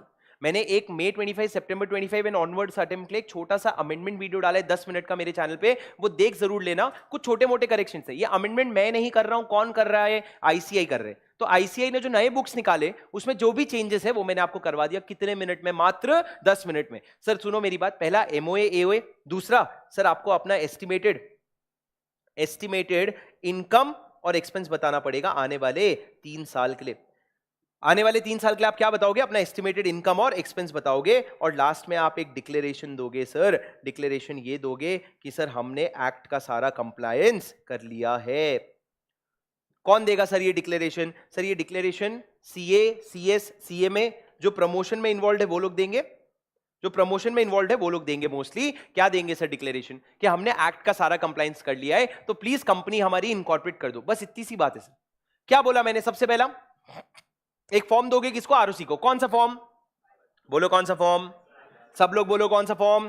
Spice plus. दूसरी तरफ 3 डॉक्यूमेंट्स, पहला एमओए एओए, दूसरा मेरा आने वाले 3 साल में इनकम और एक्सपेंस क्या होने वाला है उसका एस्टिमेशन, और तीसरा एक कंप्लायंस की मैंने सारा कंप्लायंस कर लिया, इसका आप डिक्लेरेशन दोगे। इस तरीके से आप क्या बन जाओगे, एक नया ताजा सेक्शन 8 कंपनी। पर सर अब अगर मेरे को सेक्शन 8 कंपनी को छोड़ के एक नॉर्मल कंपनी में कन्वर्ट करना है तो इसका प्रोसेस बहुत लंबा है। प्लीज लिखो सर, सबसे पहली चीज तो मेरे को एसआर पास करना पड़ेगा। क्या करना पड़ेगा राजा? एसआर पास करना पड़ेगा, स्पेशल रेजोल्यूशन। दूसरा सर, उसके बाद मैं ये इंश्योर करूंगा कि मेरा फाइनेंशियल स्टेटमेंट और एनुअल रिटर्न जो है, वो up to last year file हो रखा है, up to last financial year file हो रखा है आरओसी के पास। पहला क्या हो गया? पहला हो गया मैं स्पेशल रेजोल्यूशन पास करूंगा। दूसरा, मेरे साथ याद करते जाओ सर, 7 स्टेप का प्रोसेस है, मेरे साथ याद करते जाओ। एसआर पास करूंगा, ये इंश्योर करूंगा कि फाइनेंशियल स्टेटमेंट और एनुअल रिटर्न पिछले साल तक का फाइल हो चुका है, किसके पास? आरओसी के पास। तीसरी चीज सर, हमको हमेशा ये डर लगता है कि यार लोग क्या कहेंगे, अगर हम सेक्शन 8 कंपनी नहीं रह पाए तो लोग क्या कहेंगे, 4 लोग क्या कहेंगे, तो 4 लोग से पूछ लो। कैसे पूछोगे सर? सर आप एक नोटिस भेजोगे, किसको किसको? सर इनकम टैक्स अथॉरिटी को, चैरिटी कमिश्नर को, इनकम टैक्स अथॉरिटी को, चैरिटी कमिश्नर को, sir chief secretary of state, CS of state मतलब क्या? चीफ सेक्रेटरी ऑफ स्टेट, और लास्ट में सर सेंट्रल गवर्नमेंट और स्टेट गवर्नमेंट के डिपार्टमेंट को, जो भी कंसर्न पर्सन है। ये वो 4 लोग हैं सर जिनका हमको डर है कि 4 लोग क्या कहेंगे, तो हम 4 लोग को नोटिस भेज देंगे कि भैया मैं अब सेक्शन 8 कंपनी था, अब मैं सेक्शन 8 कंपनी नहीं रहने वाला। तुमको कोई अगर आपत्ति है, तुमको अगर कोई दुविधा है, तुमको अगर कोई संकट प्रॉब्लम है अगर तुमको, तो तुम क्या करो, तुम मेरे को बता दो। और इनको कितना टाइम मिलेगा सर? इनको मिलेगा करीबन 60 डेज, जिसमें अगर इनको कुछ भी प्रॉब्लम है तो ये जा करके सेंट्रल गवर्नमेंट को बता सकते हैं। कोई भी प्रॉब्लम है तो सेंट्रल गवर्नमेंट को बता सकते हैं। ये कहता है, इसको हम कहते हैं रिप्रेजेंटेशन ऑफ दीज ऑफिसर्स। अगर इनको कोई भी चीज बोलनी है तो वो इसको जाकर के बता सकते हैं। ये क्या हो गया आपका पॉइंट नंबर 3। सर क्या 3 चीजें हो गई बताओ? पहला, जोर से बोलो, सारे बोलो, प्रेम से बोलो। सर क्या पास करोगे? एसआर। दूसरा, फाइनेंशियल स्टेटमेंट और एनुअल रिटर्न जो है वो पिछले साल तक का फॉलो करो, पिछले साल तक का फाइल कर दिया। तीसरा, 4 लोग क्या कहेंगे? Income tax authorities, chief commissioner, chief secretary of the state और सेंट्रल गवर्नमेंट और स्टेट गवर्नमेंट का डिपार्टमेंट, उनसे आप रिप्रेजेंटेशन मंगवा लोगे। सर ये तीनों चीजें करने के बाद आप जाओगे किसके पास? सेंट्रल गवर्नमेंट के पास। और सेंट्रल गवर्नमेंट में कौन? रीजनल डायरेक्टर के पास। अरे सर यही चीज तो मैंने आपको ऊपर लिखवाई थी। ऊपर देखो 2 चीजें लिखी थी ना मैंने। क्या? कि पहला, अगर एमओए एओए चेंज करना है तो आरओसी के पास जाओ, लेकिन आपको किसी और कंपनी में कन्वर्ट होना है, नॉर्मल कंपनी में कन्वर्ट होना है, तो आपको रीजनल डायरेक्टर के पास जाना पड़ेगा। तो सर आप किसके पास जाओगे? रीजनल डायरेक्टर के पास। और रीजनल डायरेक्टर को अप्लाई करके बोलोगे कि भैया देखो मैंने एसआर पास कर लिया, मैंने पूरा financial statement annual return filed है, और मैंने ये 4 लोगों को नोटिस भी भेज दिया। ये जो नोटिस भेजा है ना, इसका प्रूफ भी दे देना कि मैंने सब चीजें कर ली है। भाई तू क्या कर, सेंट्रल गवर्नमेंट तू क्या कर, रीजनल डायरेक्टर, तू मेरे को कन्वर्जन का अप्रूवल दे दे। लेकिन सर जैसे ही आप आरडी के पास जाओगे, मैंने आपको क्लास में ये इमेजिन करवाया था, अगर आपको याद होगा तो, जब आप आरडी के पास जाओगे, 2nd फ्लोर में ऑफिस है, नीचे आते वक्त आपको दिखेगा आरओसी, और आरओसी आपको बोलेगा क्या यार वैसे तो छोटी छोटी बातों पे याद करता है, तूने अभी तक मेरे को बताया भी नहीं कन्वर्जन कर रहे। तो सर आप नीचे आते आते एक कॉपी जो है कन्वर्जन का, वो किसको दे दोगे? आरओसी को दे दोगे कि ये ले भैया मैं कन्वर्जन कर रहा हूं। जब आप आरओसी के पास जाओगे ना, तो आरओसी आपको याद दिलाएगा कि यार एक काम तो तू भूल ही गया। क्या? देखो न्यूज़पेपर में भी तो ऐड देना था। आरओसी बोला इसलिए मेरे पास तेरे को पहले आ जाना चाहिए, मैं तेरे को अभी याद दिलाता हूं कि देखो न्यूज़पेपर में भी तो पब्लिश करना था कि क्या, कि मैं अपनी कंपनी को कन्वर्ट करवा रहा हूं। अगर किसी को भी प्रॉब्लम है तो तुम जा करके किससे बात कर लो? Regional director. सर तुम्हारा फेवरेट जवाब दो, कितने न्यूज़पेपर? 2। कौन से 2 sir? Local newspaper, vernacular language का न्यूज़पेपर। बस यही सवाल पूछ ले सर, 4 मार्क्स का, मजा ही आ जाएगा। उसके बाद सर इतना सब करने के बाद अगर आरडी सेटिस्फाइड है, उसको लगा हाँ यार मजा ही आ गया, क्या स्टेप्स किए इसने पूरे, तो आरडी जो है, पता नहीं अच्छा बोलता हूं तुम्हारे सामने गंदा कैसे हो जाता है मेरे को समझ ही नहीं आता है।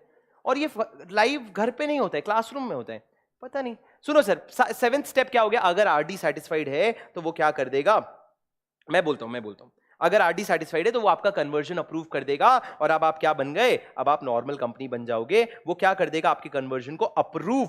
इफ आरडी इज सेटिस्फाइड, वो आपके कन्वर्जन को क्या कर देगा? अप्रूव। अभी तक क्या हुआ है सर? अभी तक अप्रूवल आया है, कन्वर्जन नहीं हुए हैं। फिर क्या होगा सर? एक बार अप्रूवल आ गया तो अब आप अभी भी सेक्शन 8 कंपनी हो, अब आपको क्या बनना है? अब आपको एक नॉर्मल कंपनी बनना है। सर आरडी रिजेक्ट भी कर सकता है क्या? अप्रूवल की जगह रिजेक्ट भी कर सकता है, बिल्कुल कर सकता है सर, बट रिजेक्ट करेगा ना तो एक अपॉर्चुनिटी ऑफ बीइंग हर्ड जरूर देगा। एक बार आरडी ने अप्रूव कर दिया, उसके बाद आप क्या करोगे, एक और बार स्पेशल रेजोल्यूशन पास करोगे। और इस बार स्पेशल रेजोल्यूशन क्यों पास कर रहे हो? For your alteration of AOA and MOA, दोनों चेंज होगा ना। अभी आपका ऑब्जेक्ट क्लॉज भी चेंज होगा, इंटरनल रूल्स एंड रेगुलेशंस भी चेंज होंगे, और ये चेंज करने के बाद आप आरओसी के पास जाओगे और आरओसी आपको एक फ्रेश सर्टिफिकेट ऑफ इनकॉर्पोरेशन देगा। फ्रेश सर्टिफिकेट ऑफ इनकॉर्पोरेशन देगा। Sir fresh certificate of incorporation देने के बाद अब आप सक्सेसफुली क्या हो गए, कन्वर्ट हो गए from a normal section 8 company to a normal company. सुन लो, सेक्शन 8 में कुछ पावर आरओसी को दिया है, कुछ पावर रीजनल डायरेक्टर को दिया है। सारे पावर आरओसी के पास ही है, रीजनल डायरेक्टर के पास सिर्फ 2 पावर है। अगर तुम्हारा लाइसेंस कैंसिल करना है, कौन करेगा? Regional director. अगर तुमको सेक्शन 8 कंपनी से नॉर्मल कंपनी बनना है, कौन अप्रूव करेगा? Regional director. सर एक बार ये 10 स्टेप कितना इजीली बताया, मेरी बात सुन लो। सबसे पहला क्या पास करना पड़ेगा? एसआर, शेयर होल्डर तुम खुश हो? हाँ सर। दूसरा, उसके बाद आप क्या करोगे, ये इंश्योर करना कि फाइनेंशियल स्टेटमेंट और एनुअल रिपोर्ट जो है वो पूरा बराबर सबमिट हो गया पिछले साल तक का। तीसरा आप लोगों ने चार लोग क्या कहेंगे, आपने उनसे पूछ लिया और बोला तुमको कोई भी प्रॉब्लम है ना 60 दिन के अंदर मेरे को बता देना। चौथा, ये सब करने के बाद आप आरडी के पास गए और आरडी को बोले, आरडी देख मैंने एसआर पास कर लिया है, ये रहा कॉपी ऑफ रेजोल्यूशन, मैंने 4 लोगों को इन्फॉर्म कर दिया है, ये रहा प्रूफ ऑफ डिलीवरी, अब तू मेरे को अप्रूवल दे दे। आरडी बोला ठीक है सोचता हूं। उतने में नीचे आते आते मैं आरओसी को एक कॉपी दे दूंगा और आरओसी याद दिलाएगा न्यूज़पेपर में ऐड देना भूल गया, वो भी कर दे।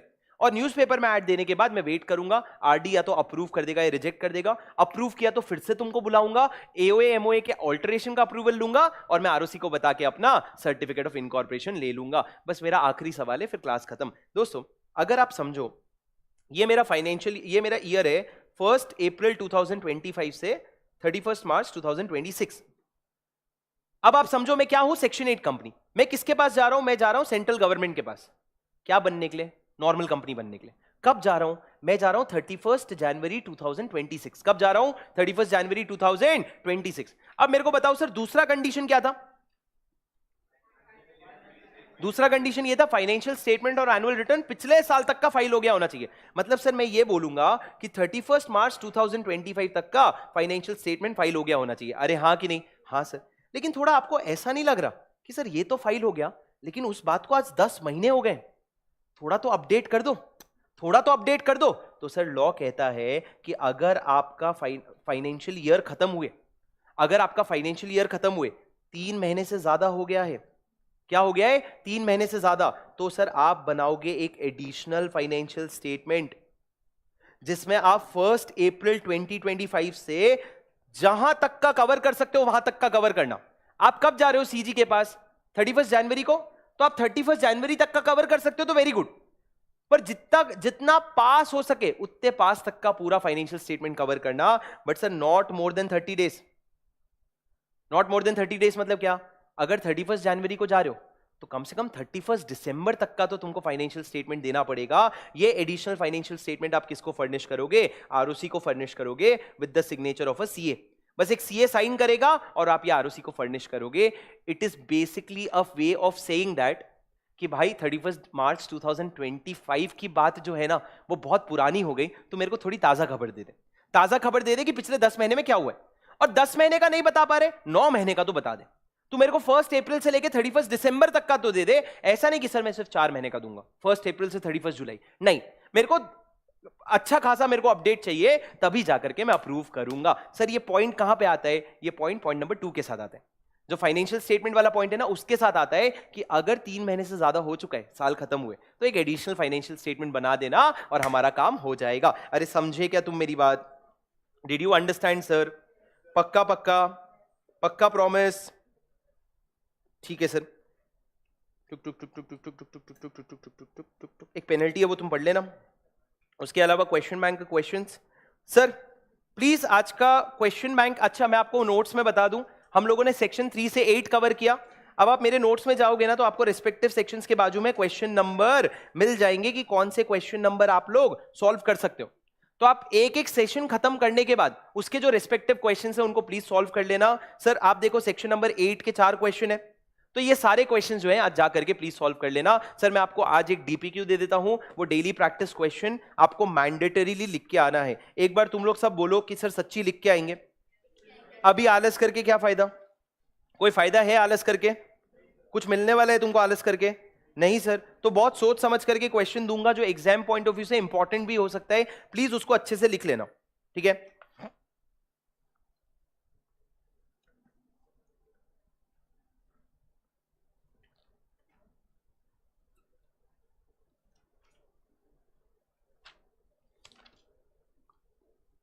क्वेश्चन नंबर 11 आपका डीपीक्यू है। Question number 11 is your DPQ. अगर आप मेरे क्लास के बच्चे हो, पहले आप लिख चुके हो तो आप फिर भी लिख सकते हो, पर क्वेश्चन नंबर 11 आपका डीपीक्यू है। एक और चीज बता दूं कि आप मेरे क्लासेस के साथ साथ जितने भी मई 25 सितंबर 25 के मेरे स्टूडेंट्स हैं या आने वाले जैन 25 के स्टूडेंट्स हैं, चाहे आप रेगुलर बैच के स्टूडेंट हो चाहे आप फास्ट ट्रैक बैच के स्टूडेंट हो, आप लोगों के लिए सबके लिए फ्री में टेस्ट सीरीज अपलोड किया गया है, अगर आपको नहीं पता है तो। और जो बच्चे नहीं भी हैं उनसे सिर्फ 500 रुपीज में टेस्ट सीरीज है, जिसमें 8 chapter wise test, 2 semester test और एक फुल मॉक टेस्ट है। और ये कोई बड़ी बात नहीं है sir. Sir test papers are being checked by all India rank holders. All the all India rank holders that we have in the latest attempt also are going to check the paper and give you lot of insights. तो आपको मेरे class के student तुम्हारे लिए तो free है, तुम्हारे regular course में तुमको ऑलरेडी दिख रहा होगा, नहीं दिख रहा है तो यूट्यूब पे मेरा एक वीडियो है वो जाके देख लेना। और जो नहीं भी है तुम वो वेबसाइट पे जाकर के 499 का टेस्ट सीरीज है वो ले लो और ये चैप्टर्स के रिवीजन के साथ लिखना शुरू कर दो। कल हमारा इनकॉर्पोरेशन खत्म होगा, कल शाम को बैठ के वो टेस्ट लिख लेना। अगर आपको डीपीक्यू नहीं लिखना है वो टेस्ट लिख लेना, टेस्ट लिख के अपलोड कर देना, चेक होके इनपुट्स आ जाएंगे क्या जा रहा है तुम्हारा। और खास करके मेरे क्लास वाले बच्चों नालायक मत बनना, लिख ही लेना, बिकॉज इट कॉस्ट, मैंने तुमको बताया भी था वीडियो में, it is approximately costing 3 lakh rupees to just make it available for the existing students. क्योंकि तुम जब लिखोगे तो ऑल इंडिया रैंक होल्डर्स को पे भी ज्यादा करना पड़ता है, but that is fine as long as you are taking advantage of it. तो आप लोग वो टेस्ट सीरीज लिख लेना, क्योंकि इससे ज्यादा एफर्ट और मेरे को नहीं लगता कुछ हो सकते, आपके तरफ से भी मेरे तरफ से भी। इसमें जो आएगा वो भगवान की मर्जी है, पर इतना एफर्ट्स हम लोगों का करना बनता है, ठीक है राजा? तो आप लोग डीपीक्यू लिखोगे क्वेश्चन नंबर 11। और आज के लिए बस इतना ही, बाकी मैं मिलूंगा आप लोगों से कल की क्लास में। अरे तुमको सेशन समझा? समझा? ऑनलाइन वाले बच्चों बताओ तुमको मजा आया? Did you understand? Did you enjoy? Yes sir. नीचे मैं आपको थोड़ी देर में टेलीग्राम का लिंक दूंगा, एक बेसिक टेलीग्राम का लिंक है, सीए इंटरमीडिएट द रैंकर्स वे ऐसा कुछ नाम है। नीचे मैं आपको लिंक दे दूंगा, वहां पे आज शाम को आपको एमसीक्यूज मिल जाएंगे, 5 से 8 एमसीक्यूज मैं आज आपको शाम को भेज दूंगा। चलो guys, that's it for today. I hope you enjoyed today's session. अगर आप पहली बार आए हो इस चैनल पे तो सब्सक्राइब जरूर कर लेना, और मैं मिलता हूं आपसे कल सुबह sharp 11 AM for the remaining part of this chapter. Thank you so much guys, that's it from my side. I will see you all tomorrow. Thank you. Have a good day. Study well. Keep going. This is your CA buddy Shubham Singhal signing off. Bye बोलो बच्चों. Bye. Bye guys. Have a good day.